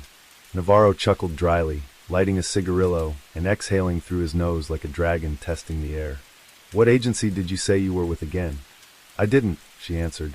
"But let's just say I've been tracking your operations since Veracruz. And someone in your circle wants to finish what was started back then." Navarro's eyes darkened. Veracruz had been his last operation in Mexico, a bloody debacle wrapped in human trafficking, corrupt officials, and a massacre that left a stain on his soul he never quite scrubbed clean. He'd buried it in encrypted drives and anonymous bribes, thinking the past would sleep quietly. But Gardia, if alive, would remember everything, including how Navarro left him for dead to secure a deal with the cartel's Gulf branch. It had been necessary then, but debts in this business always collect interest. "We go to Little Havana," Navarro said suddenly, turning back into the apartment. "There's someone there who knows where the new hub is, but he only talks to ghosts." Torres raised an eyebrow. "Then I guess you better become one." Outside, Miami pulsed like a wounded animal. Streets swarmed with police checkpoints and TV vans. But underneath, deeper than any news anchor could reach, the criminal arteries of the city were shifting, coils of money, betrayal, and legacy entangling once again. Navarro walked into the storm, knowing the next name on the kill list could just as easily be his own. By the time Navarro and Agent Torres arrived in Little Havana, the heat had thickened into a soup of sweat and suspicion, pressing down on the narrow streets and pastel buildings like a humid shroud. The neighborhood was alive with sound, barking dogs, reggaeton blasting from cracked car windows, the murmur of old men playing dominoes under striped awnings. Navarro knew the rhythms of this place intimately. It was where his empire had quietly begun, back when he was just a low-level customs officer passing forged documents to smugglers in back alleys. But today there was no time for nostalgia. Their target was an old contact known as Padre Blanco, a priest who once ran messages for the cartels under the guise of confessions, and who now claimed to have left the life behind. Navarro didn't believe in clean breaks. Padre Blanco had survived 3 assassination attempts and still ran a soup kitchen as a front, his sermons laced with code and his rosary beads concealing microdrives. They found him in the back of the Iglesia de la Salvación, hunched over a ledger with hands that trembled not from age but from memory. "You're late," he muttered as Navarro entered. "I smelled the smoke from the port. You brought the past with you." He looked at Torres, his eyes narrowing. "And who's the ghost?" "The kind that burns down your sanctuary if you don't talk," she replied coldly. Padre Blanco chuckled, a sound like gravel in a tin can. "Still surrounding yourself with blades, Alejo?" Navarro stepped forward. "I need names. Whoever hit the port used my channels, my routes. Only a few people knew them. Gardia was one." At that, the old priest stiffened. "Elias is no longer the apprentice. He's the architect now." Torres raised her tablet and showed Blanco a feed, security footage from an abandoned warehouse on the outskirts of Hialeah. The footage was grainy but unmistakable. Gardia, alive, older, wearing a charcoal suit and speaking into an earpiece while overseeing crates being loaded onto trucks marked with a fake NGO logo. "He calls himself Santo now," Torres said. "The Saint of Shadows. He's building a network off the back of your old empire, Alejo, but with new tools, pharmaceutical labs, cyber routing, Bitcoin laundering through shell charities. And he's got people on both sides of the law." Navarro stared at the screen in silence, anger rising like steam. "He's making a mockery of everything we built." Padre Blanco looked up. "No, he's finishing what you started." Outside, a slow drizzle began to fall, turning the dust to mud and smearing the chalk outlines on forgotten sidewalks. Torres pocketed her tablet. "We need to move before he hits again. He's drawing you out." "Then let him," Navarro growled. "If he wants a war in Miami, I'll give him one." As they left the church, the bells began to toll, not for mass, but for blood. Somewhere across the city, another shipment was on the move, and Gardia's signature was burned into every container. Navarro walked back into the storm of his own making, past the lines of saints and sinners alike, knowing that to reclaim control, he might have to destroy the very city that once gave him power. Let's jump to next story. Story 5. Florida, 2020. In the quiet town of Arcadia, Florida, where the sun baked the citrus groves and the humidity clung to your skin like guilt, a darkness moved beneath the palms and picket fences. Sheriff Cal Mercer had spent 15 years patrolling the flatlands and backroads of DeSoto County, but nothing could prepare him for what was discovered that Tuesday morning. A school bus, long decommissioned and overgrown with Spanish moss, tucked into the woods beyond Highway 72, its doors sealed shut from the outside, and its windows blacked out with tar. Inside, deputies found 6 bodies, 3 adults, 3 children, all seated neatly as if waiting for a journey that never came. No blood, no visible wounds, just plastic zip ties on their wrists and a strange symbol spray painted above the driver's seat. A crude hourglass inside a triangle, painted in dark blue. Cal stood at the edge of the crime scene, heart thudding in his chest like a second badge. The press would be on this in hours, he knew, but he wasn't worried about reporters. He was worried about the pattern. It was the third mass killing in the past 5 months in rural Florida, and while the locations and victims varied, the symbol always remained. A cold cult logic twisted beneath the surface, and each time it resurfaced, it got closer to his jurisdiction. The FBI had been slow to take interest, branding it isolated ritualistic violence. But Cal had been a detective in Jacksonville before retiring to Arcadia, and his gut told him this was no isolated act. This was planned, coordinated, and it was personal. Back at the sheriff's office, the station's fluorescent lights hummed like dying insects as Mercer pinned the new photos to the corkboard behind his desk. Victims from Okeechobee, Lake Placid, and now Arcadia, different ethnicities, different social backgrounds, but all tied together by something unseen. He pored over the coroner's reports, noting a detail he hadn't seen before. Trace amounts of a rare sedative used in deep-sea veterinary procedures, usually only stocked in oceanic research facilities. That detail narrowed the scope, but not enough. Florida was full of strange places, abandoned amusement parks, shuttered marine labs, forgotten sugar towns rotting into the swamp. He needed help. He picked up the phone and dialed a number he hadn't used in years. Marisol Vega, a former profiler turned private investigator with a reputation for solving cult-related crimes. She answered on the first ring. "I heard about the bus," she said before he could speak. "They're accelerating. They're getting bolder." Cal leaned back in his chair, staring at the map with its pins and red string. "You still have that contact at the Gulf Bio-Marine Center?" Marisol hesitated. "She went off-grid 2 weeks ago. I think she's one of the missing." Cal's blood ran cold. The storm brewing in the Everglades wasn't just weather. It was the resurgence of something ancient, something that fed on secrets and silence. The hourglass symbol wasn't a mark of death, it was a countdown. And Florida, for all its sunshine and space, was running out of time. The following days unfolded like a fever dream, each hour thickening the sense of impending dread that gripped Arcadia and the surrounding counties. Sheriff Mercer and Marisol, reunited after years apart, scoured through leads, ancient manuscripts on local folklore, and the digital breadcrumbs left by the cult.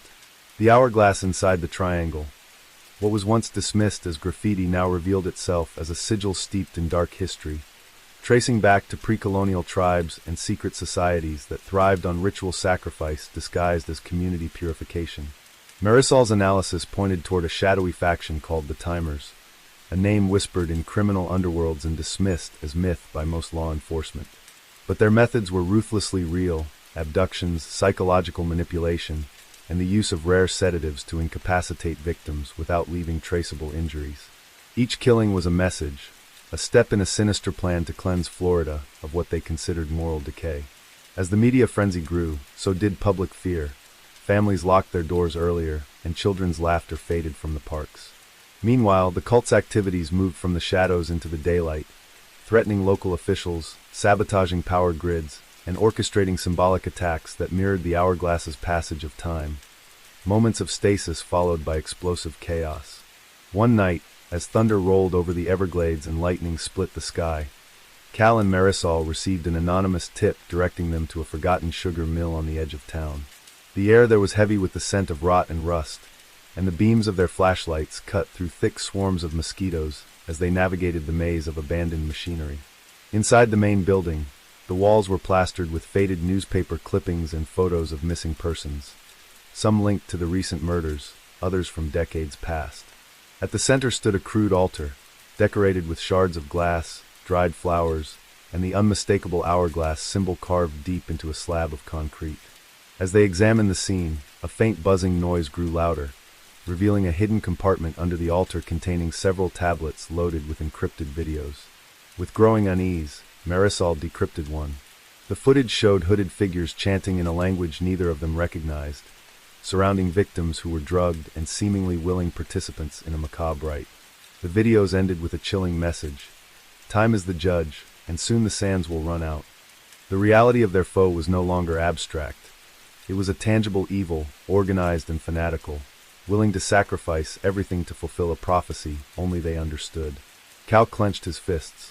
To save Florida, they would have to confront not just the killers, but the dark, time-worn beliefs that fueled their deadly crusade. The investigation deepened into a labyrinth of deceit and shadow, with Sheriff Mercer and Marisol navigating the treacherous intersections of old-world superstition and modern-day fanaticism.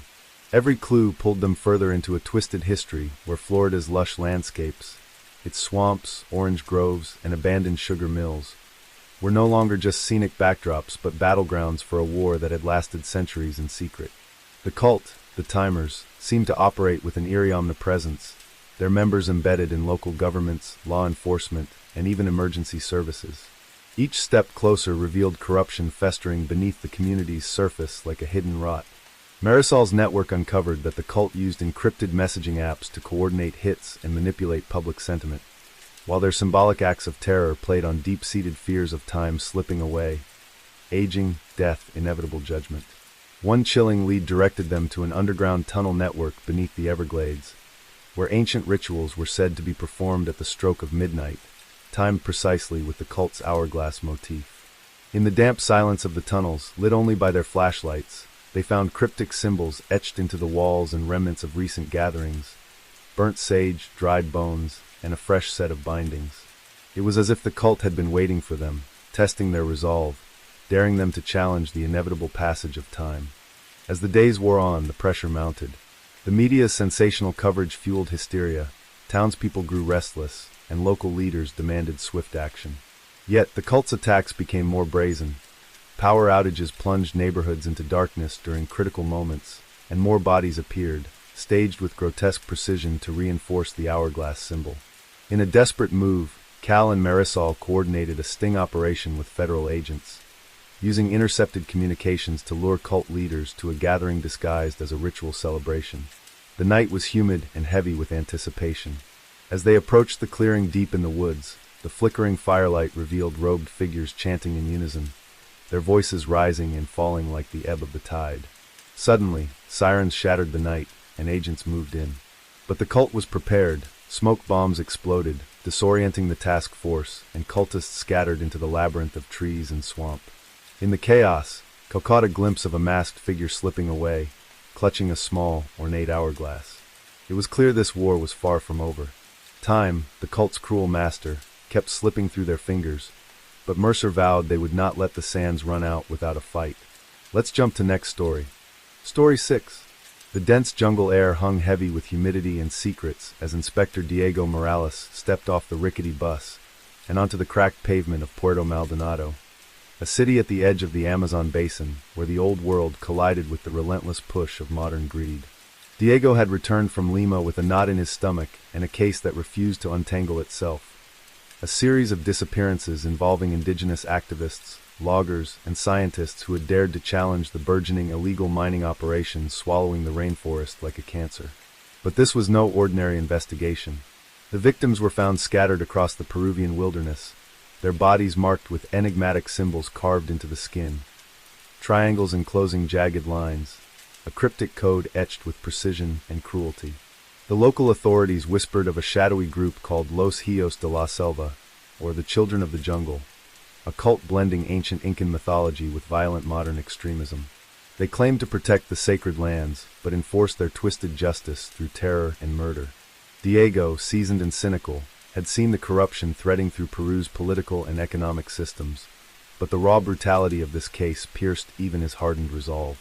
As the sun dipped behind the canopy, casting long shadows over the town, Diego felt the weight of history pressing down. A history soaked in blood, sacrifice, and the unyielding struggle between nature and man's greed. Back in his cramped hotel room, Diego pored over reports and photographs, trying to stitch together the puzzle of Los Hijos de la Selva. Each victim seemed to have resisted the mining encroachment in some way. Some were local leaders rallying their communities, others foreign scientists documenting environmental damage, and some were simply unfortunate witnesses caught in the crossfire. But beyond the physical violence was a psychological game being played, a slow, deliberate terror designed to silence dissent and fracture solidarity. The carved symbols weren't just marks of death, they were warnings, coded messages that only the cult and its enemies could decipher. Diego reached out to Ana Villanueva, a linguist specializing in pre-Columbian languages and symbology. Their partnership, forged through whispered conversations and midnight stakeouts, became his lifeline in a world gone mad. Anna explained the symbols as a grotesque perversion of Quechua sacred geometry, designed to invoke fear by twisting the ancient gods into agents of punishment. The deeper Diego dug, the clearer it became that Los Rios de la Selva operated with impunity, shielded by corrupt officials who profited from the mines and had no intention of seeing their dark empire dismantled. As the nights grew longer and the threats more direct, Diego knew that to save the forest, and perhaps his own soul, he would have to venture beyond the limits of law and morality into the heart of darkness itself. The humid nights in Puerto Maldonado grew increasingly restless as Diego and Ana plunged deeper into the tangled web spun by Los Rios de la Selva. Their investigation led them far from the town's fragile safety into the oppressive silence of the jungle, where sunlight barely pierced the dense canopy, and every rustle of leaves sounded like a warning. Rumors whispered by frightened locals told of secret ceremonies held in hidden clearings, where the cult's leaders performed rites meant to summon vengeance from the spirits of the land. Spells mingled with blood, smoke, and desperate prayers for justice warped into instruments of fear. Diego, his boots sinking into the damp earth, felt the weight of history and myth pressing in on him, where the lines between faith and fanaticism blurred in a deadly dance.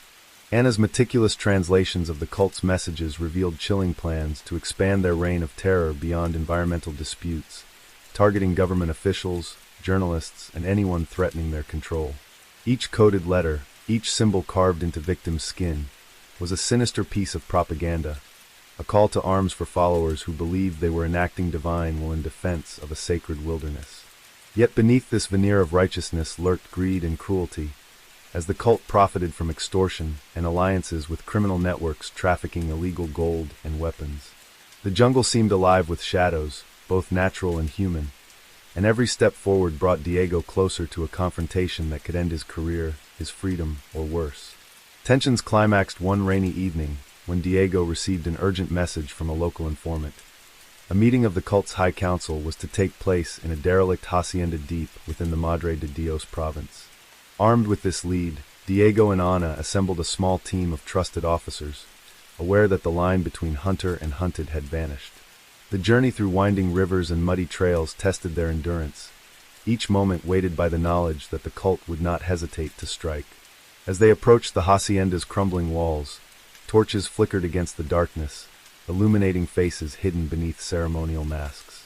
Chanting echoed through the night, blending with the rhythmic pounding of drums that vibrated through the earth. Inside, the air was thick with incense and menace, a tableau of violence disguised as ritual.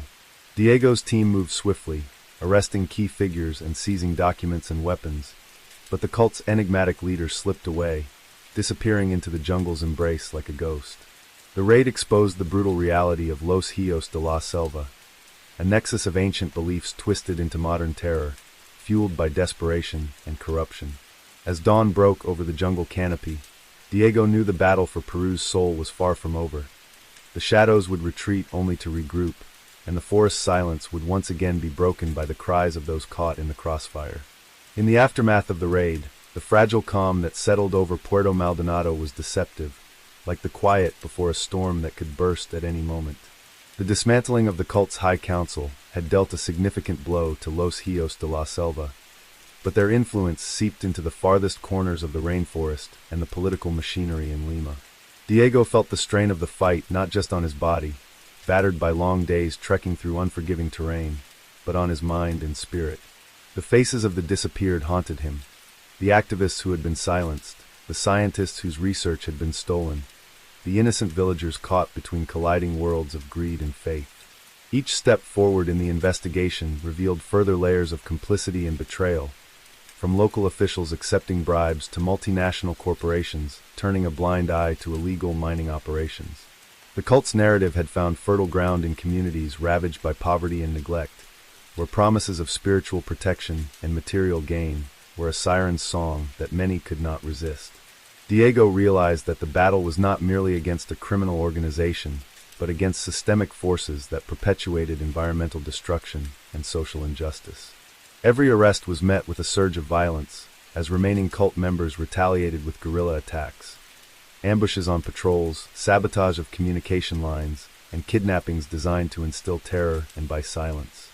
Amid this chaos, Anna's expertise proved invaluable, as she deciphered intercepted communications that hinted at the cult's next target, a massive illegal mining shipment moving through the Amazon River, carrying not only gold but also weapons destined to fuel a regional conflict. Diego and his team coordinated with federal forces and environmental agencies to intercept the shipment, aware that failure would mean an escalation of violence and irreversible damage to the fragile ecosystem. The night of the operation was tense, with helicopters buzzing overhead and patrol boats cutting through dark waters, their searchlights slicing through the jungle shadows.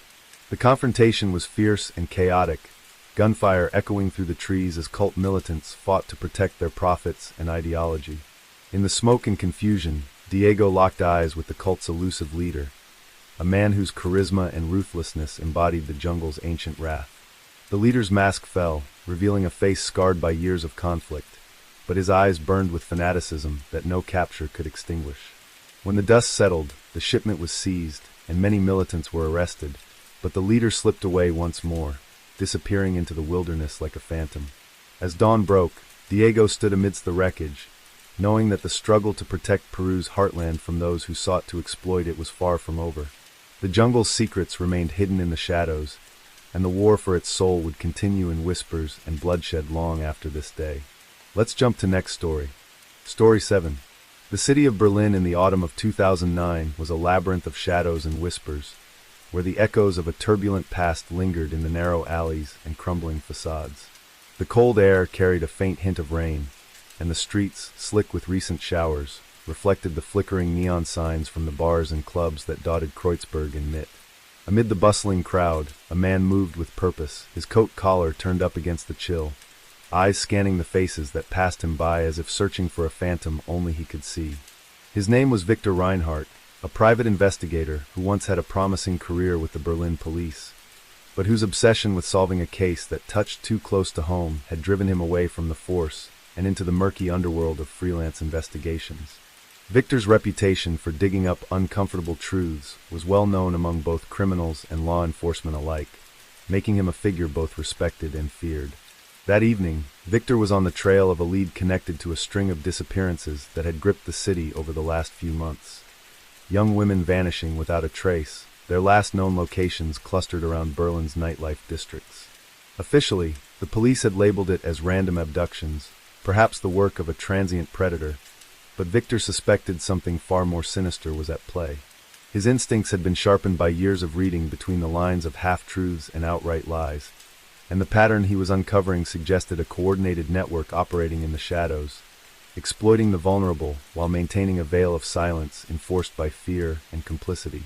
The latest disappearance had been that of a young woman named Lena Muller, a student at Humboldt University, who had been last seen leaving a small underground club near Warschauer Strasse.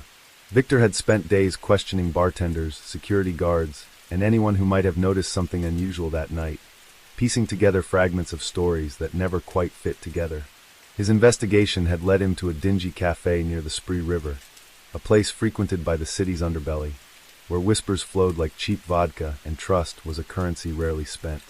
Sitting in a corner booth, Victor waited for his contact, a woman named Claudia, who was known for her connections to the human trafficking networks that had recently surged in the post-reunification years.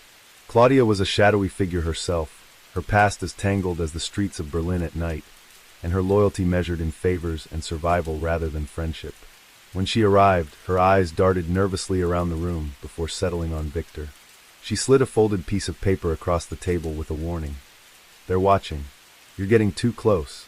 Victor knew that meant the powerful men, who controlled the city's darkest trades, didn't want their operations disturbed, and crossing that line could cost him more than just his career. But he was no stranger to danger. The loss of his younger sister years ago in a similar case had fueled his relentless pursuit of justice, no matter the cost. As Claudia spoke in hushed tones about a hidden warehouse on the outskirts of Berlin where victims were held before being trafficked out of the country, Victor felt a familiar knot tighten in his stomach. He had seen the scars left by these criminals before, the faces of survivors haunted by memories too painful to speak aloud. The night was growing deeper, the cafe now nearly empty except for the two of them and the creeping dread that seemed to seep into every corner. Victor tucked the paper into his coat and rose, the weight of the city pressing down on him as he stepped back into the rain-soaked streets. Somewhere in the sprawling maze of Berlin's industrial districts lay the key to unraveling the mystery, and perhaps, finally, the chance to bring some measure of peace to the ghosts that had haunted him for so long. The hunt was just beginning, and Victor Reinhardt was determined to follow the trail to its darkest end, even if it meant walking alone into the heart of the city's criminal abyss. The warehouse Claudia had mentioned wasn't far from the old freight yards, a desolate stretch where broken-down trains rusted under the gray sky, and the only light came from flickering street lamps casting long shadows on the cracked pavement. Victor moved carefully, the damp chill biting through his coat as he approached the grim structure, its windows barred and darkened. From the outside, it looked abandoned, but Victor knew better. Places like these thrived on invisibility, forgotten by the city during the day, and alive with sinister activity after nightfall. He crouched behind a pile of wooden crates, listening intently for any sound. A faint murmur of voices drifted from within, low and urgent, punctuated by the occasional sharp command in German. Victor's pulse quickened. He had found the right place. He took out a small flashlight from his pocket and peered through a broken window, his breath fogging the glass. Inside, shadows moved between the beams of a single overhead bulb, figures carrying heavy bundles and whispering hurriedly. Victor caught glimpses of young women, their faces pale and drawn, their eyes wide with fear and exhaustion. The sight struck him hard. The reality of what he was up against crystallized in those haunted expressions. He knew he couldn't storm in blindly. The traffickers were armed and ruthless, and a direct confrontation would likely end in tragedy. Instead, he pulled back to a safer distance and called Claudia on his burner phone. Her voice was barely audible over the static. "I've got some men watching from the east side. They'll give you cover for a few minutes, but you need to move fast." Victor nodded, even though she couldn't see him. His plan was simple but risky. He'd try to get inside and find proof, something tangible to bring to the police, something they couldn't ignore. The official channels had stalled long ago, tangled in bureaucracy and fear of upsetting powerful interests. Victor had learned that the true battle often took place in the shadows, far from the public eye and headlines. With a deep breath, he slipped through a side door that had been left ajar, careful not to disturb the loose boards beneath his feet. The air inside was thick and heavy with the scent of sweat and fear. His footsteps echoed softly as he moved deeper into the labyrinth of crates and makeshift cells where the victims were held. He found Lena Muller huddled in a corner, her clothes torn and eyes red from crying. "I'm here to help," Victor whispered, offering a tentative smile. She hesitated but then reached out, grabbing his hand with desperate strength. The moment was fleeting. The sound of boots pounding on the floor sent a wave of panic through the room. Victor pulled Lena behind a stack of crates as men armed with pistols stormed the warehouse, shouting orders in harsh voices. A brutal chase ensued, Victor's heart pounding as he dodged through the maze of metal and wood. Clutching a small camera he had managed to snag from one of the traffickers earlier. His mind raced. He had to get the evidence to the police before the traffickers could cover their tracks. But every step forward seemed to be met with danger.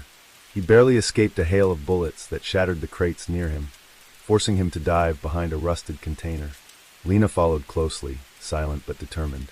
The desperation in her eyes mirrored Victor's own resolve. By sheer luck and a combination of street smarts and instinct, Victor found a back exit leading to the rail tracks. He burst out into the cold night air, dragging Lena with him. The traffickers were moments behind, but Victor's knowledge of Berlin's backstreets gave him an advantage. He ducked into a narrow alley, squeezing through a gap between buildings that only locals would know. His lungs burned from exertion, and his hands trembled from adrenaline, but he kept moving, knowing that every second counted. Finally, they reached a taxi stand where an old driver recognized Victor and quickly whisked them away before the pursuers could catch up. The brief respite inside the cab gave Victor time to think. He knew this was just the beginning of a much larger and darker web, one that stretched far beyond Berlin's borders and involved officials who preferred to keep their hands clean by turning a blind eye. He needed allies, and he needed to be cautious. Every step could be watched, every word overheard. But despite the danger, Victor's determination burned brighter than ever. For the victims like Lena, and for the countless others trapped in the shadows, he would risk everything to expose the truth. As the city skyline faded behind them in the early dawn light, Victor reviewed the footage on his camera, each frame a grim testament to the horrors hidden beneath Berlin's surface.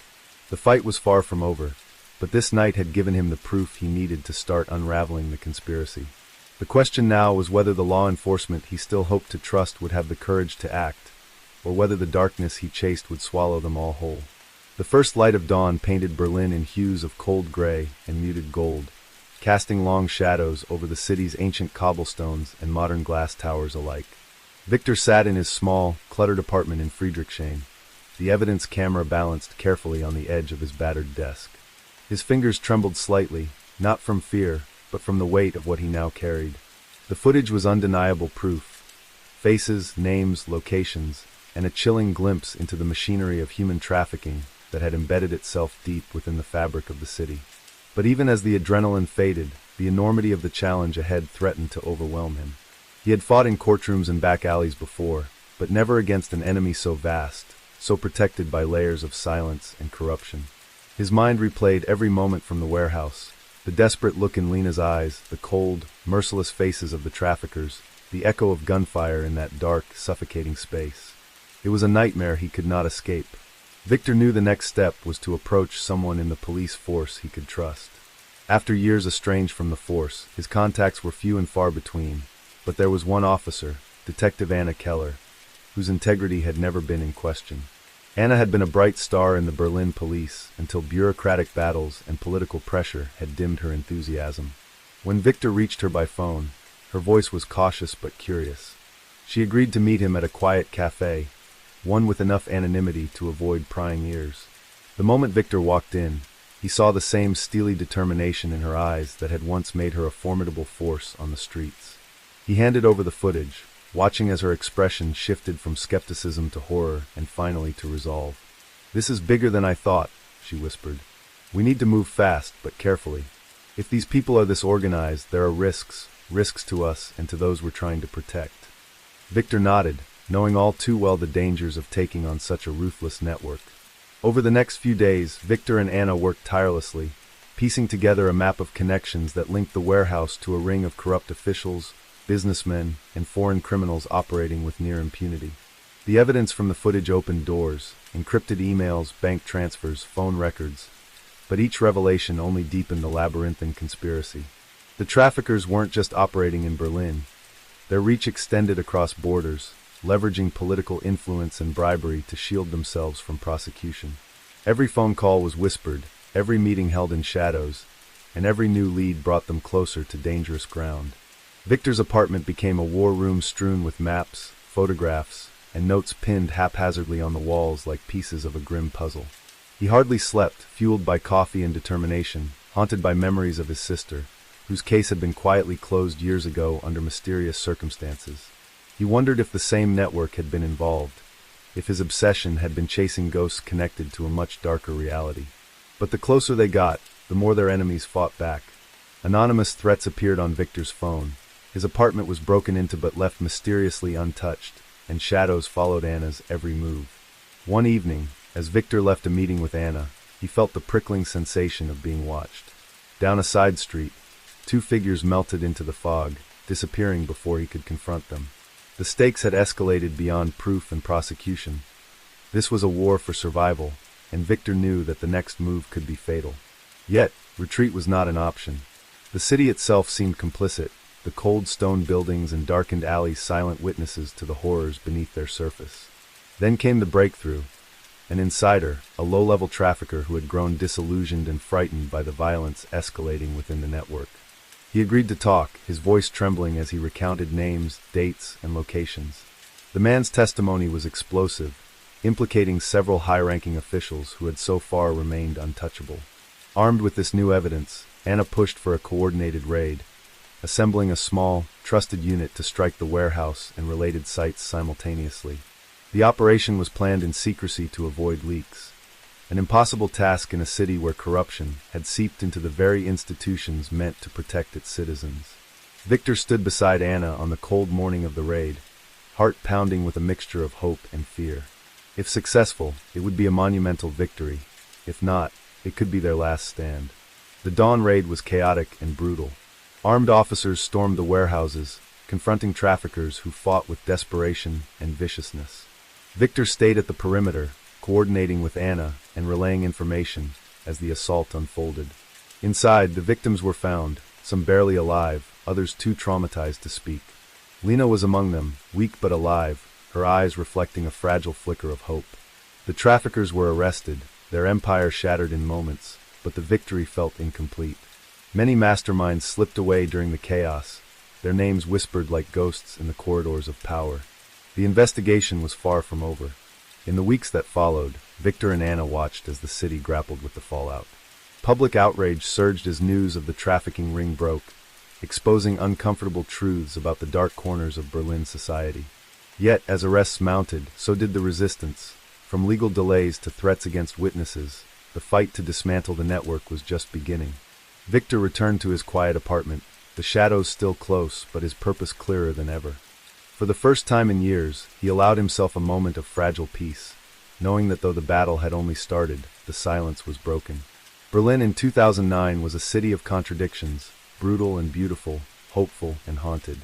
And in its heart, Victor Reinhardt remained, a solitary figure committed to chasing justice in the shadows, armed with nothing but his relentless will and the memory of those who could no longer fight for themselves. Let's jump to next story. Story 8. The early morning sun rose slowly over the shimmering turquoise waters of Waikiki, casting a golden glow across the palm-fringed beaches and the sleepy streets of Honolulu.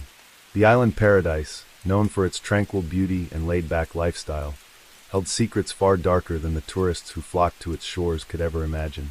Detective Kai Nakamura had lived on Oahu his entire life, and despite the island's breathtaking vistas, he knew the undercurrents that churned beneath the surface. In 2009, Hawaii was a place where tradition clashed with modern crime syndicates, and the pristine beaches masked a world of corruption, smuggling, and violence. This morning, Kai's calm routine shattered with a call that pulled him into the heart of a mystery that would test everything he thought he knew about his home.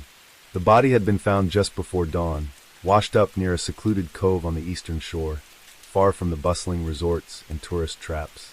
A young woman, barely in her 20s, her face battered and bruised, her long black hair tangled with seaweed.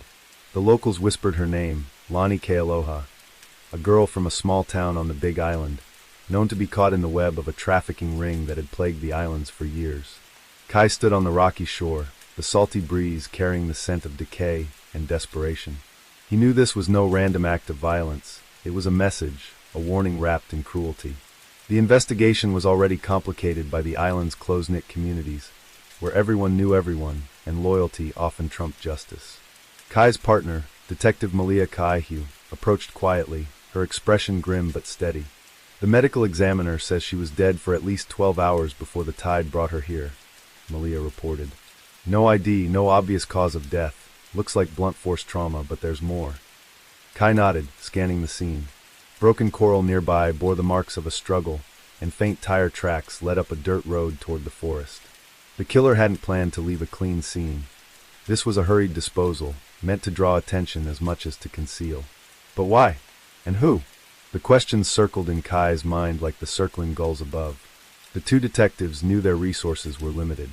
The Honolulu Police Department was stretched thin, and a case like this, tangled in the murky intersections of drug trafficking, local politics, and organized crime, would attract powerful enemies. The island's idyllic reputation was a fragile facade, and beneath it thrived factions that controlled everything from the ports to the underground gambling dens in Chinatown. As Kai and Malia drove along the winding roads, the sun climbing higher, the island's beauty belied the danger that lurked in shadows. The tropical paradise was also a battleground. Back at the precinct, Kai pulled up Lani Kealoha's file. She was a troubled girl, known to have slipped into dangerous circles, trying to escape poverty and family troubles. But that didn't explain the brutal violence or the silence surrounding her disappearance. Interviews with friends and relatives yielded little. Fear was a powerful silencer. One name surfaced repeatedly in hushed tones: Kaipo the Shark Manalo, a notorious figure rumored to control much of the island's drug trade and human trafficking. Kaipo was a ghost, untouchable, surrounded by loyalists and protected by a web of corruption that reached high into local government. Confronting him meant risking everything, but Kai felt he had no choice. The case deepened when an anonymous tip led them to a rundown warehouse near the docks, a place where whispers said the traffickers moved their goods and victims under the cover of night. The building was heavily guarded, the air thick with the scent of salt and diesel. Kai and Malia planned a discreet surveillance, hoping to catch something that could break the case open. As night fell, the city's neon lights flickered on, casting an eerie glow over the harbor. From a hidden vantage point, the detectives watched men unloading crates and escorting women whose faces were hidden beneath scarves and hats. The scene was chilling, organized, cold, and utterly ruthless. Kai's thoughts drifted to Lonnie's face, the haunting look frozen in death, a reminder of the cost behind the island's veneer of paradise. This was more than a case. It was a fight for the soul of Hawaii itself, a battle against forces that thrived in silence and shadows. He clenched his fists, feeling the weight of responsibility settle on his shoulders. The road ahead would be dangerous, filled with betrayal, violence, and heartbreak. But for Kai Nakamura, there was no turning back. In the islands where the ocean met the mountains and the old gods still whispered in the wind, justice was a fragile hope, one he was determined to uphold, no matter the cost. The following days were a relentless blur of interviews, stakeouts, and dead ends, each step dragging Kai deeper into the island's dark underbelly.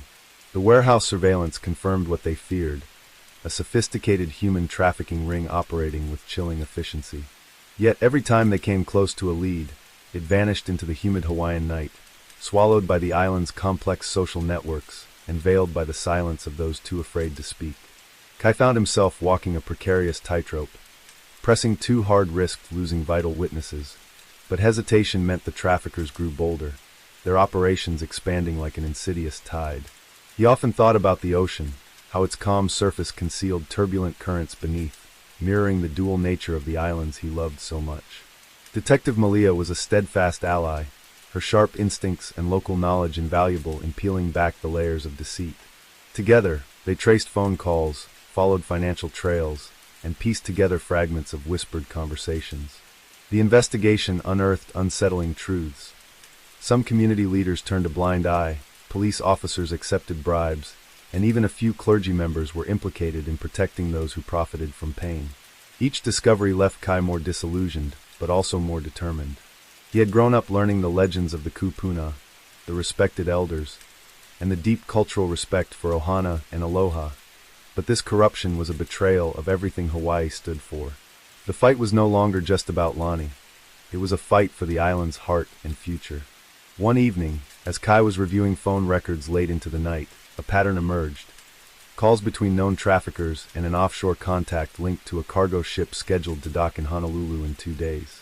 The ship was rumored to carry shipments not declared to customs, a perfect cover for smuggling people along with illegal goods.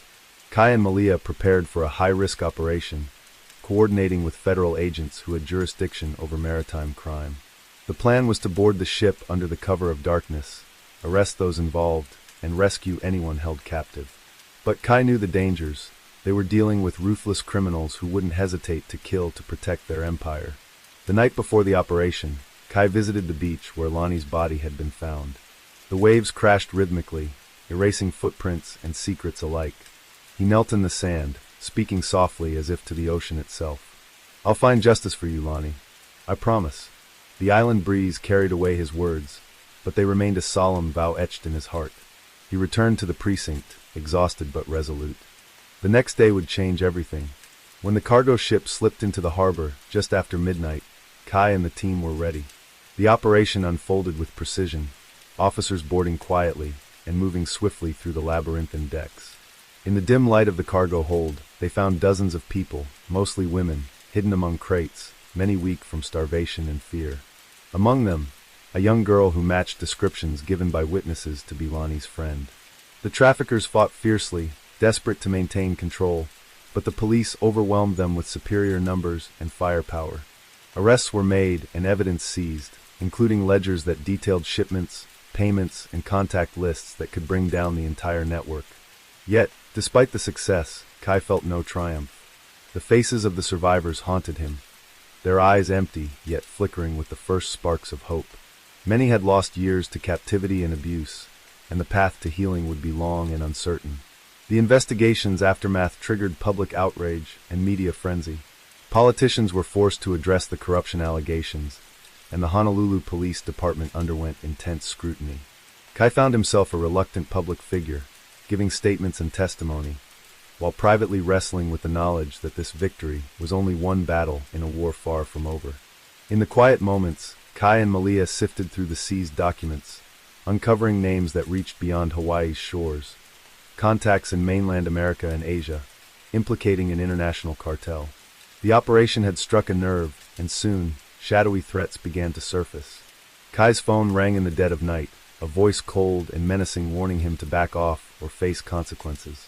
His apartment was vandalized, no evidence left behind, just a message scrawled on the wall in red paint, "Stay silent." But Kai's resolve hardened. He was no stranger to danger, having grown up in a neighborhood where violence was a daily reality. This time, the stakes were higher, but the cause was just. As the investigation expanded, Kai uncovered a personal connection that shook him to his core. A name on the ledger, a politician he had respected, who had once been a mentor, was involved, facilitating shipments and protecting the traffickers. The betrayal cut deep, but it also fueled Kai's determination to bring the entire network to justice, no matter who was implicated. Malia stood by him, her faith in justice unwavering even as the pressure mounted. Together, they navigated the murky waters of politics and crime, their partnership a beacon of integrity amid a sea of corruption. By the end of 2009, the case had grown into one of the largest investigations in Hawaii's history. Trials began, convictions were secured, and reforms initiated, but Kai knew the fight was far from over. The islands had shown their scars, and healing would take time.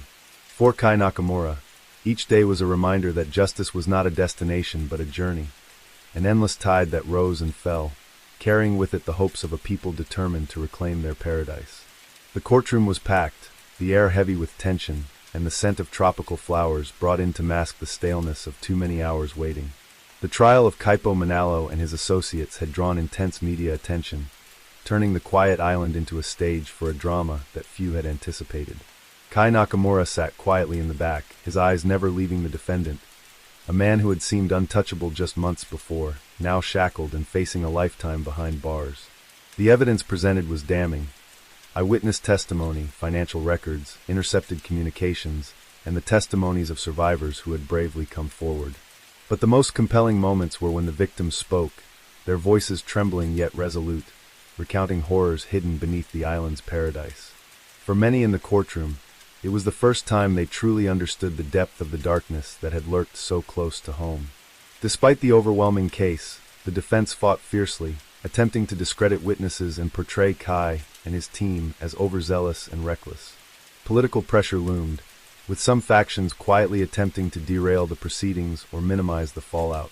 Kai knew the power dynamics were shifting, and that even with a conviction, the roots of corruption would not be easily uprooted. Outside the courthouse, protesters gathered on both sides, some demanding harsher justice, others warning of innocent men being railroaded. It was a stark reminder that justice was not simply about law but about perception, power, and the fragile balance of society. Throughout the trial, Kai found moments to reflect on how far he and Malia had come since that grim morning by the cove. The case had changed them, testing their limits and forcing them to confront the painful realities of the island they loved. Kai thought often of Lani Kealoha, whose tragic death had ignited the investigation.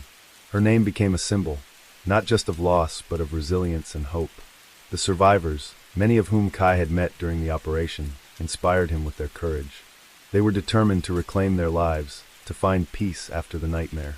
Kai worked with social workers and advocacy groups, helping to create programs to protect vulnerable youth and prevent trafficking before it could take root again. It was a battle on a different front, one that required patience, compassion, and unyielding dedication. Outside the courtroom, the island moved on. Tourists returned to sunbathe on golden sands, surfers chased waves, and locals resumed their daily routines. Yet beneath the surface, a quiet revolution had begun, one fueled by awareness and a renewed commitment to justice. Kai knew the scars left by the trafficking ring and the corruption it revealed would take years to heal, but the trial was a crucial step. He had seen how the community could come together to demand change, how voices once silenced could rise with power. It reminded him that the Aloha spirit was not just a greeting or a tourist slogan. It was a call to care, to protect, and to stand against injustice. One evening, as the sun dipped below the horizon, painting the sky in brilliant hues of orange and purple, Kai stood on the beach with Malia. The waves lapped gently at their feet, a soothing rhythm after months of turmoil. "Do you think it's enough?" Malia asked quietly, eyes fixed on the endless ocean. Kai hesitated, then shook his head. No, but it's a start. And sometimes that's all we have. They stood in companionable silence, the weight of the case slowly lifting as the breeze whispered promises of renewal. Kai felt a deep gratitude for Malia's unwavering partnership, for the community that had stood beside them, and for the quiet strength that comes from fighting for what's right, even when the odds seem insurmountable. As night fell, Kai turned his gaze to the stars sparkling above the Pacific, recalling the stories his grandmother told him. Tales of ancient navigators who read the skies to find their way across vast oceans. In many ways, that was his journey too, finding a path through darkness and uncertainty toward a horizon lit by justice and hope. The islands might always carry shadows, but they also held light, resilience, and a promise that, with courage and heart, even the deepest wounds could begin to heal.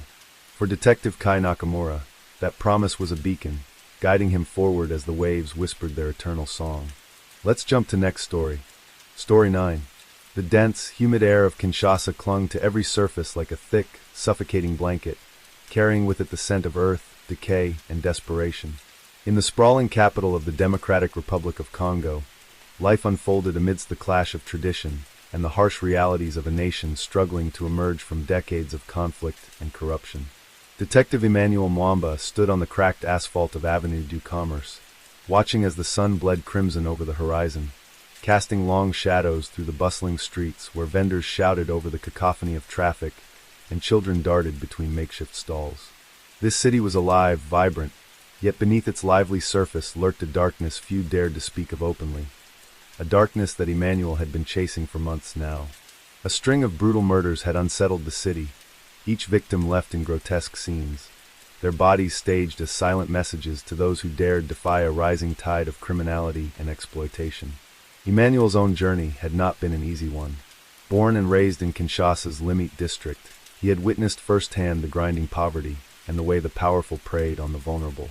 His mother, a schoolteacher, had instilled in him a fierce sense of justice and an unyielding hope that change was possible, even in the face of overwhelming odds. Now, as one of the few detectives willing to challenge the entrenched systems of bribery and violence, Emmanuel felt the weight of his community's expectations pressing heavily on his shoulders. Each murder seemed to ripple through the city, sparking whispers in the markets, fear in the churches, and a growing tension among the political elite. The victims were all linked by one chilling thread. They were activists speaking out against illegal mining operations that devastated local villages, stealing from the land and exploiting its people. The killers left no clues, but Emmanuel knew this was no random violence. This was calculated intimidation meant to silence the rising chorus demanding accountability. His investigation led him into the heart of Congo's mining regions, where the earth was scarred by open pits and tunnels dug by desperate workers who risked their lives daily for a few coins. It was here that multinational corporations and armed militias waged a covert war, their greed masked by political complicity and the chaos of lawlessness. Emmanuel had met with survivors, listened to their stories of forced labor, child exploitation, and brutal crackdowns on protests. The deeper he delved, the more the lines blurred between criminals and those who claimed to govern. Corruption was a cancer eating away at the soul of the nation, and the murders were just one symptom of a far larger sickness. One afternoon, Emmanuel sat across from a trembling woman named Amina in a cramped, dimly lit cafe. Her eyes were haunted, her voice barely above a whisper as she recounted the night her brother disappeared. He was a community leader who organized peaceful demonstrations against a powerful mining company accused of polluting the river and destroying farmland. After a meeting, he was taken by men in uniforms, but no official record existed of his detention. Amina's plea was simple yet desperate. She wanted justice, but more than that, she wanted to know if anyone in power still cared. Emmanuel felt the crushing weight of her words. They echoed the countless stories he had heard, each a testament to courage in the face of overwhelming darkness. He promised her he would do everything in his power to find the truth, though he knew the path ahead was fraught with danger. Back in Kinshasa, the city's elite tried to maintain a facade of order and progress, but Emmanuel saw through their polished speeches and staged photo ops. Behind closed doors, alliances were forged and broken in pursuit of profit and control. The night before, a powerful businessman linked to the mining operations had been seen meeting with a high-ranking official in a private villa. Rumors swirled that a cover-up was underway to protect those responsible for the murders and suppress the growing unrest. Emmanuel's phone buzzed constantly with warnings, anonymous messages threatening his life, urging him to back down. Yet, each threat only steeled his resolve. This investigation was no longer just about solving murders. It was a battle for the soul of his country. The tension came to a head when Emmanuel received an encrypted tip about a clandestine meeting taking place near the city's river docks. The informant claimed key figures involved in the killings and illegal mining would be present, discussing their next moves. Emmanuel knew this was his chance to gather the evidence needed to dismantle the network. Under the cover of night, he assembled a small team of trusted officers and moved through the labyrinthine alleys toward the docks. The moonlight reflected off the dark water, casting eerie shadows on rusted shipping containers and abandoned boats. As they approached the meeting site, Emmanuel's heart pounded, not just from the danger but from the weight of what was at stake. The corrupt forces they were about to confront wielded power far beyond the city's limits, and any misstep could cost lives. Inside a dimly lit warehouse, men in expensive suits and military fatigues spoke in hushed tones, unaware of the eyes watching from the shadows. Emmanuel's team recorded every word, piecing together the intricate web of corruption, trafficking, and violence. The evidence was overwhelming: contracts signed with militia leaders, plans to intimidate and eliminate opposition, and financial trails leading to offshore accounts. The sheer scale of the conspiracy was staggering, confirming Emmanuel's worst fears. This was not just a local problem, but a deeply entrenched global issue, fueled by greed and silence. The hours spent listening were exhausting but vital. As dawn broke over Kinshasa, Emmanuel stepped outside the warehouse, his skin slick with sweat, knowing the fight was just beginning. The following day, news of a mass protest swept through the city, galvanized by the whispers of corruption and brutality now gaining traction. Emmanuel watched from a distance as thousands marched through the streets, chanting for justice, for transparency, for an end to the exploitation that had ravaged their homes.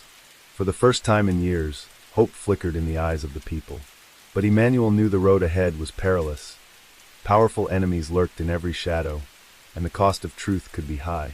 Still, armed with evidence and driven by an unbreakable will, he prepared to face the storm. The city's future hung in the balance, and Emmanuel Mwamba was determined to be the force that tipped the scales toward justice.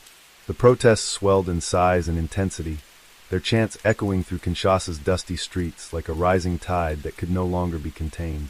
For Emmanuel Mwamba, it was a bittersweet sight. On one hand, the people's courage to stand against corruption and violence was a powerful testament to resilience. On the other, the volatile mix of anger and desperation threatened to ignite chaos that could consume the fragile peace. The government responded predictably: heavy-handed police patrols, random arrests, and an official denial of any wrongdoing. State-run media painted the protesters as troublemakers, influenced by foreign agitators seeking to destabilize the country. But the truth Emmanuel had uncovered was undeniable, and for every voice silenced, 100 more rose in defiance. His role became increasingly dangerous as the corruption network's tentacles reached further into the judiciary, the police, and even his own department. Behind closed doors, Emmanuel faced betrayal. Some colleagues warned him to tread carefully. Others openly dismissed his findings as threats to their own positions or livelihoods. The line between friend and foe blurred, forcing Emmanuel to rely on a small circle of loyal allies. Among them was Nia, a fiery investigative journalist whose fearless reporting had brought international attention to Congo's mining abuses. Together, they forged an uneasy alliance, her pen and his badge combining to expose truths long buried beneath layers of deceit. Nia's stories fueled the protests and pressured international organizations to demand accountability. Yet, even as they worked tirelessly, whispers of assassination plots and sabotage reached Emmanuel's ears, a grim reminder that this battle was no longer merely a fight for justice, but one for survival. One particularly dark evening, as Emmanuel walked home through Kinshasa's tangled streets, he noticed a black SUV tailing him. Heart pounding, he quickened his pace, weaving through the throng of market-goers and late-night vendors. The city, normally alive with sounds and colors, felt menacingly quiet in that moment. The SUV accelerated, but Emmanuel's knowledge of the city's labyrinthine back alleys gave him the edge. He slipped into a narrow passage, ducked behind a stack of crates, and waited until the vehicle sped past. The encounter was a stark warning. His enemies were close, watching, and ruthless. Emmanuel knew that continuing this investigation meant risking everything he held dear. his freedom, his family, his life. Meanwhile, the broader international community began to take notice.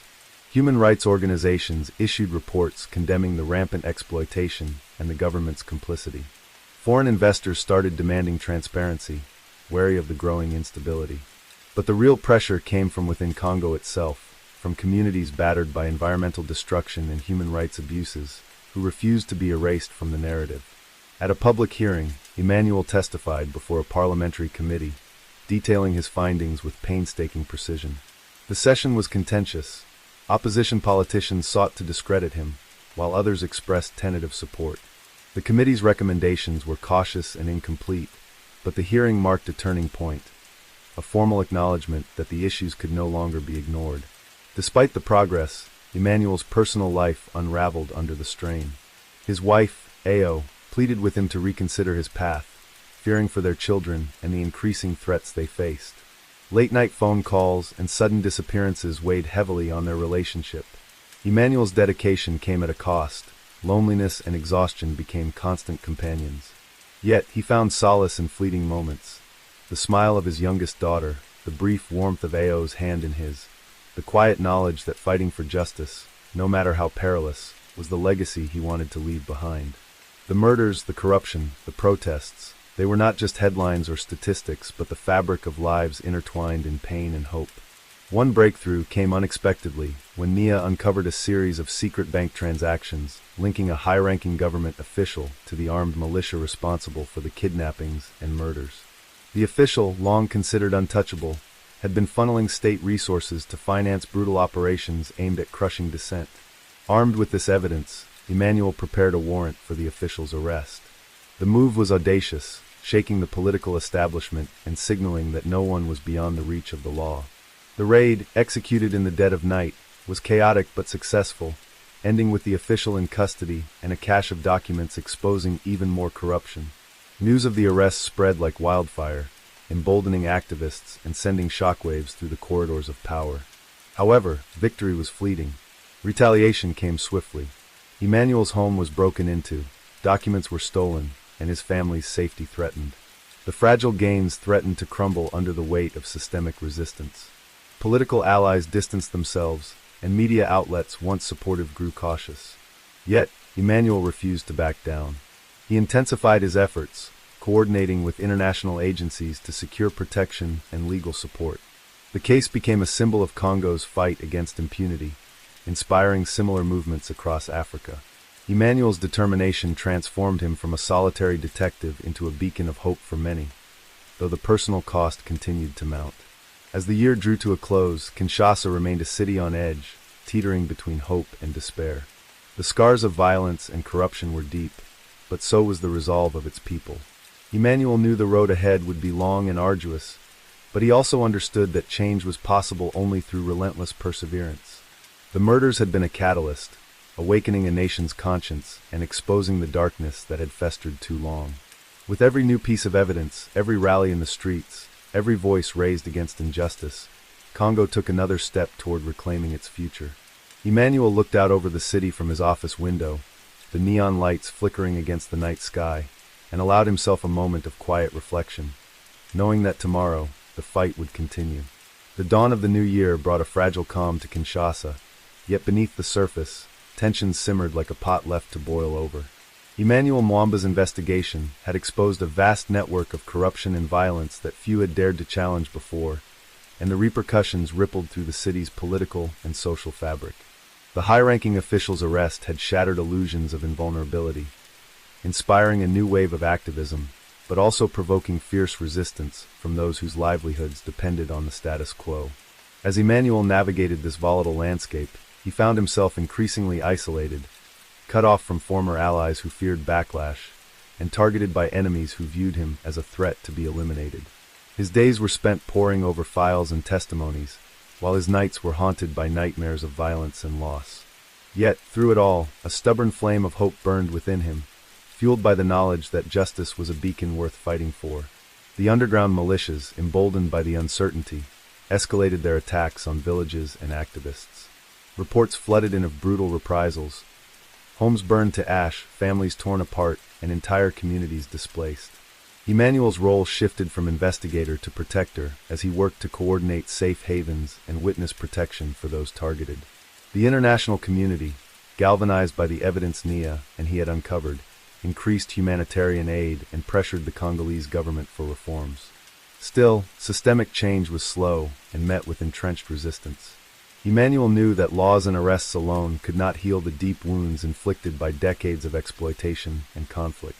Reconciliation, education, and economic opportunity were essential pieces of the puzzle, but they required a level of political will that was all too scarce.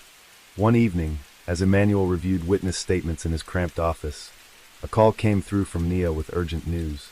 A new lead had emerged, a whistleblower within the mining company itself, someone willing to risk everything to reveal the inner workings of the illegal operations. This anonymous source promised documents that could implicate more officials and foreign investors complicit in the human rights abuses. Emmanuel arranged a covert meeting on the outskirts of the city, a tense rendezvous cloaked in secrecy and shadow. The whistleblower was a young engineer, disillusioned by the greed and suffering he witnessed firsthand. His testimony was detailed and damning, providing concrete proof of toxic waste dumping, forced labor, and bribery schemes designed to circumvent regulations. This revelation sent shockwaves through the already shaken networks of power. With the whistleblower's evidence, Emmanuel and Nia intensified their campaign, exposing new layers of complicity that extended far beyond Congo's borders. The global community could no longer turn a blind eye to the exploitation masked as economic development. International courts began preliminary inquiries, and multinational corporations faced mounting pressure to reform or face sanctions. Back home, the protests evolved into organized civic movements demanding transparency, accountability, and an end to the violence that had terrorized the population for so long. Emmanuel found himself at the crossroads of history, a reluctant hero in a saga that transcended personal ambition. The risk was immense, and every day brought fresh threats, but the possibility of a better future for his children and his people made the sacrifices bearable. Yet, the toll on Emmanuel's personal life was profound. Ao, his wife, struggled to reconcile the man she loved with the relentless crusader who vanished for days, consumed by the weight of his mission. Their children grew up with the shadow of danger looming over them, and moments of joy were tinged with anxiety. Emmanuel grappled with guilt and doubt. Was the pursuit of justice worth the cost to those he cherished most? There were nights when exhaustion and fear threatened to break him, but the faces of those who had suffered, the hope rekindled in the protests, and the tangible progress made steeled his resolve. He understood that true change demanded not only courage but endurance, and that the road toward justice was a marathon, not a sprint. The final chapters of this saga unfolded amid a growing reckoning within Congo's government and society. Investigations expanded, arrests multiplied, and reforms were slowly implemented, signaling a tentative shift toward accountability. International observers noted these changes with cautious optimism, recognizing the fragile balance between progress and backlash. For Emmanuel, the journey was far from over, but the momentum was undeniable. The murders that had first drawn him into this fight were no longer isolated tragedies, but part of a broader narrative of resistance and renewal. The people of Congo, battered but unbroken, were reclaiming their voice, their land, and their future. Emmanuel looked out once more over Kinshasa's skyline, the early morning light casting long shadows, but also illuminating the path forward. A path marked by struggle, sacrifice, but above all, hope. As the city stirred awake, Emmanuel prepared for another day in the relentless pursuit of justice, knowing that every step taken was a step closer to a Congo free from fear and corruption. His story was one among many, a testament to the power of resilience and the enduring human spirit in the face of overwhelming darkness. The fight would continue, but so would the hope that one day, justice would no longer be a distant dream, but a lived reality for all. Let's jump to next story. Story 10. The Maldives, a shimmering jewel of the Indian Ocean, was known worldwide for its pristine beaches, turquoise waters, and luxurious resorts that promised paradise to visitors.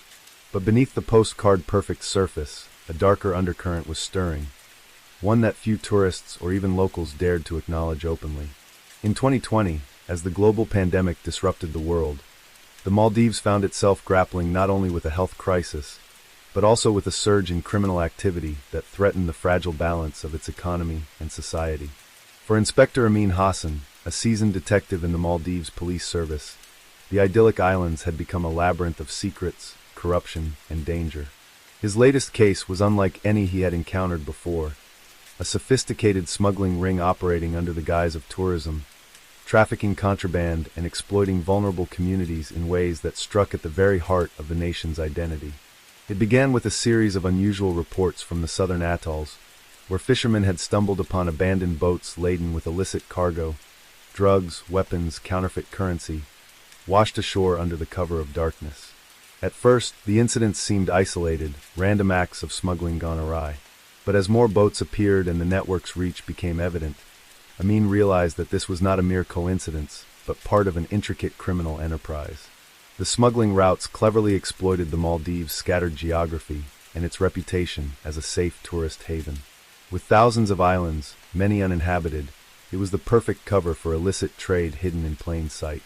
Moreover, the pandemic had strained resources and attention, allowing criminals to operate with unprecedented boldness.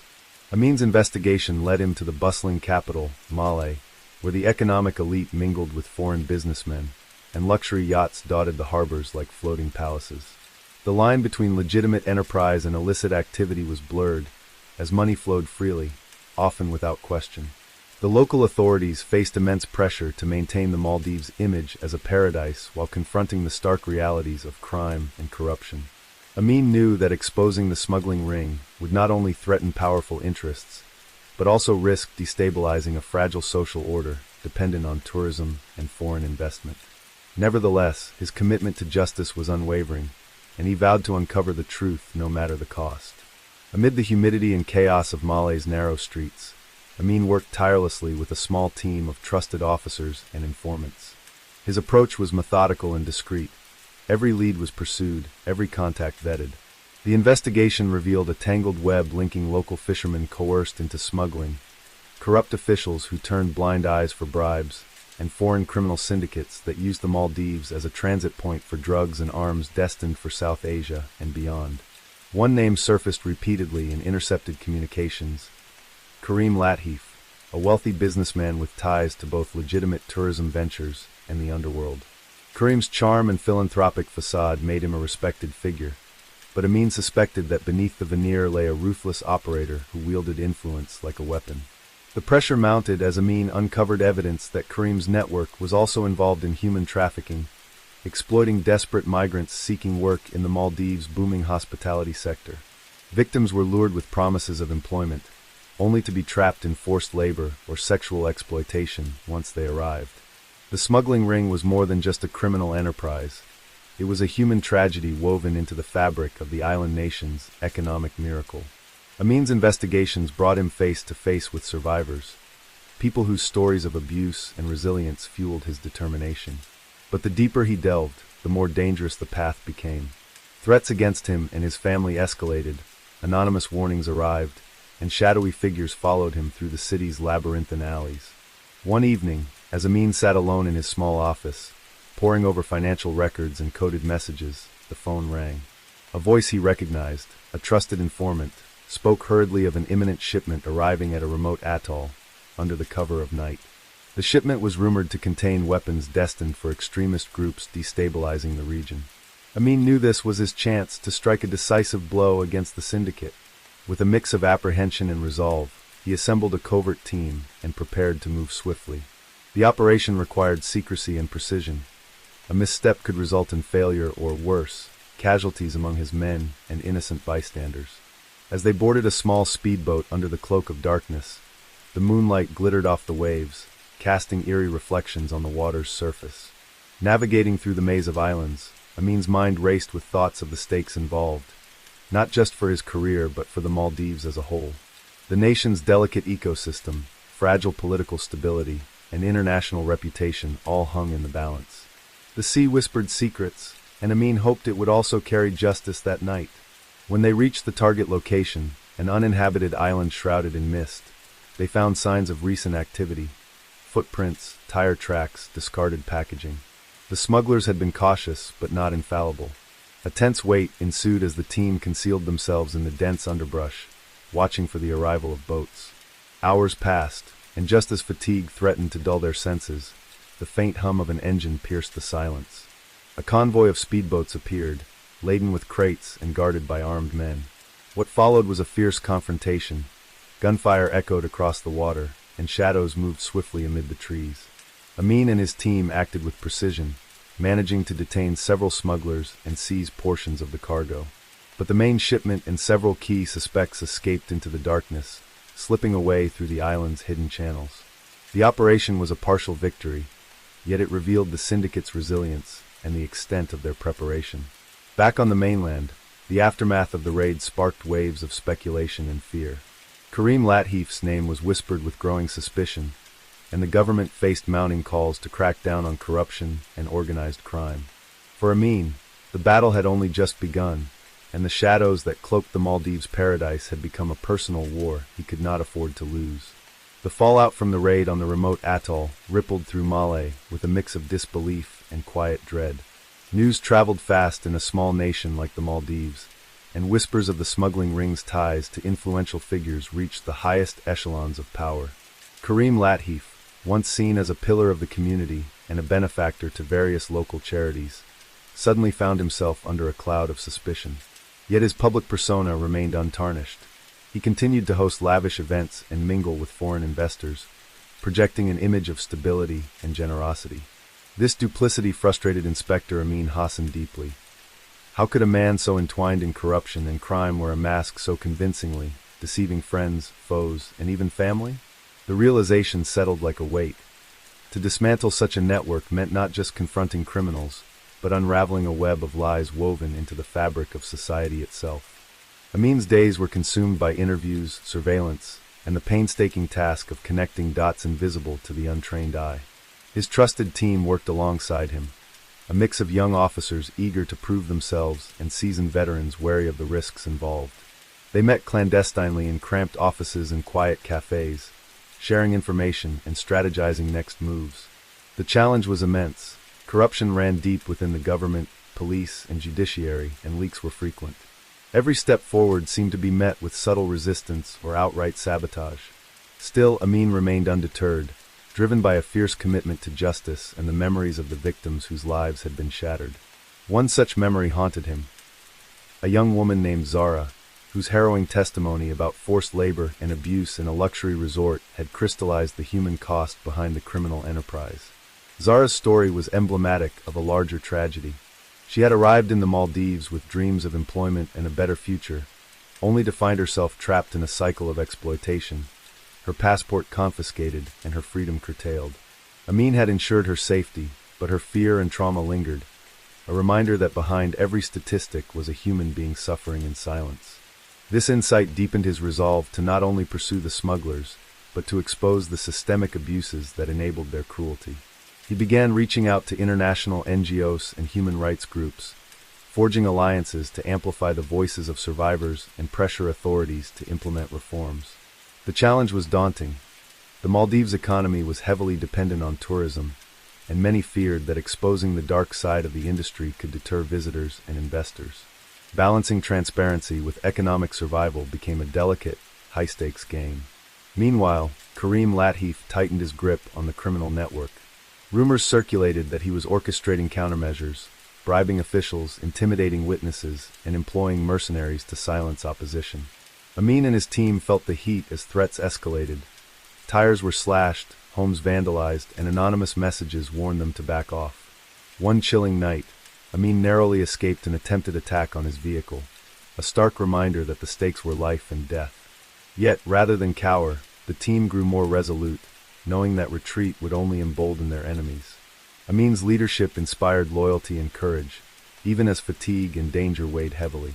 Every move was calculated, every ally carefully chosen, as they prepared for a decisive confrontation that could either break the syndicate or shatter their lives. Parallel to these investigations, political pressures mounted. The Maldives government faced scrutiny from international bodies demanding transparency and action. Foreign diplomats expressed concern about the rise of organized crime and its links to extremism, urging cooperation with regional security initiatives. Some local politicians, wary of losing power or exposure, pushed back against reform efforts, muddying the waters with disinformation campaigns and bureaucratic delays. This tug-of-war played out publicly and behind closed doors, with Amin caught in the middle. His integrity and courage made him a beacon of hope for some, but also a target for those invested in maintaining the status quo. The media spotlight intensified, with reporters eager to uncover the truth, but also susceptible to manipulation by powerful interests. Navigating this complex landscape required not only investigative skill, but also political savvy and resilience. Amid this turmoil, a breakthrough came from an unexpected source, a disgruntled lieutenant within Karim's inner circle named Jamil. Driven by greed, resentment, or perhaps a crisis of conscience, Jamil approached Amin with valuable intelligence. Over secret meetings held in the back rooms of nondescript hotels, Jamil revealed details about shipment schedules, coded communications, and secret financial accounts. His information pointed to a major arms deal scheduled to take place in the coming weeks, one that promised to escalate violence in the region significantly. For Amin, this was the opportunity to deliver a knockout blow to the syndicate, to finally disrupt the flow of weapons and cripple the criminal infrastructure. Planning the operation demanded utmost secrecy and coordination with regional law enforcement agencies, as the network's reach extended beyond the Maldives to neighboring countries. As the day of the raid approached, tension mounted. Amin's team prepared meticulously, rehearsing every detail and anticipating every possible complication. The operation involved simultaneous strikes on multiple locations, warehouses, private docks, luxury villas, aimed at catching the syndicate off guard. Intelligence suggested that Karim himself would be present at one of the sites, making his capture a priority. The stakes were monumental. Success could cripple the smuggling network and signal a turning point in the fight against organized crime. Failure, however, could provoke violent retaliation and political upheaval. Amin wrestled with the burden of command, aware that lives, both his teams and innocent civilians, hung in the balance. Yet, his resolve was unshaken, fueled by a vision of a Maldives where justice prevailed and darkness was finally driven from paradise's shores. The dawn broke over the Maldives with a crimson hue, casting an eerie glow on the island paradise that now stood on the brink of upheaval. As Inspector Amin Hassan and his team moved out under the cover of early morning mist, the tension was palpable. Every step was measured, every breath controlled, as they approached the syndicate's strongholds. Luxurious villas nestled among swaying palm trees, secluded docks hidden from the usual tourist paths, and warehouses camouflaged beneath the dense foliage. The operation was the culmination of months of painstaking work, sacrifice, and danger. Amin felt the weight of it all pressing down on him, but there was no room for hesitation. This was the moment to deliver justice not only for the victims, but for the Maldives itself, a country struggling to reconcile its paradise image with the shadows lurking beneath. The first strike targeted a warehouse near a lesser-known atoll, where crates of arms and narcotics were stored awaiting shipment. Amin's team moved silently, encircling the compound with precision. As they breached the gates, the smugglers were caught off guard. Gunfire erupted, echoing over the water, but the police pressed forward with disciplined force. Several men were apprehended, and the cache of weapons seized, including assault rifles, explosives, and encrypted communications devices. But the operation was far from over. Simultaneous raids at private docks intercepted speedboats loaded with contraband, and teams stormed lavish villas where evidence of money laundering and human trafficking was uncovered. It was a whirlwind of chaos and control, the thin line between order and disorder tested to its limits. Amid the commotion, Amin's focus narrowed to the villa where Karim Latif was rumored to be hiding. The villa stood imposingly on a cliffside, overlooking the endless blue sea, a fortress built on layers of deception. As the team surrounded the estate, a tense standoff unfolded. Karim appeared, flanked by heavily armed guards, his expression a mixture of arrogance and defiance. Amin called out, urging surrender, but Karim's refusal only hardened the resolve of the officers. A firefight ensued, the crackle of gunfire mingling with the roar of the ocean below. In the chaos, Amin managed to breach the main entrance, confronting Karim face to face. The man's charm had vanished, replaced by a desperate rage that betrayed the years of manipulation and cruelty. With careful negotiation and a show of force, Karim was finally subdued and taken into custody, his empire unraveling in that critical moment. The aftermath of the raid sent shockwaves through Malé and the broader Maldives. The government, compelled by overwhelming evidence and international pressure, initiated sweeping reforms targeting corruption, human trafficking, and organized crime. Several high-ranking officials were implicated, arrested, or forced to resign, signaling a rare moment of accountability. For the local communities, particularly those in the southern atolls, the raids brought a fragile sense of relief and hope. Hope that the exploitation and violence they endured might finally end. The survivors, including Zara and others rescued from exploitation, began the slow journey towards healing, supported by NGOs and government programs. Yet the road ahead was long, and the scars of betrayal and loss remained vivid reminders of the challenges faced. Inspector Amin Hassan emerged from the ordeal changed yet resolute. The case had tested his limits, confronting him with the darkest aspects of human nature and the complexities of justice in a world where power and greed often overshadowed truth. He had lost colleagues and faced threats that extended beyond the professional into the deeply personal. Yet his dedication never wavered. The Maldives, with all its beauty and contradictions, was worth fighting for. As he stood on the shores one evening, watching the sun dip below the horizon and paint the sky in hues of gold and crimson, Amin reflected on the fragile balance between paradise and peril. The islands might always harbor secrets, but through courage and perseverance, light could be brought into even the darkest corners. The story of the smuggling ring and its downfall became a symbol, a cautionary tale, and a beacon of hope. It underscored the importance of vigilance, integrity, and the relentless pursuit of justice in the face of adversity. For the Maldives, the events of 2020 marked a turning point, a reckoning that challenged the nation to look beyond the surface and confront the realities that threatened its soul. And for Inspector Amin Hassan, the fight was far from over. As new cases arose and new threats emerged, he remained ready, a guardian of justice sworn to protect the fragile paradise he called home, knowing that the true battle for peace and dignity was ongoing and ever necessary.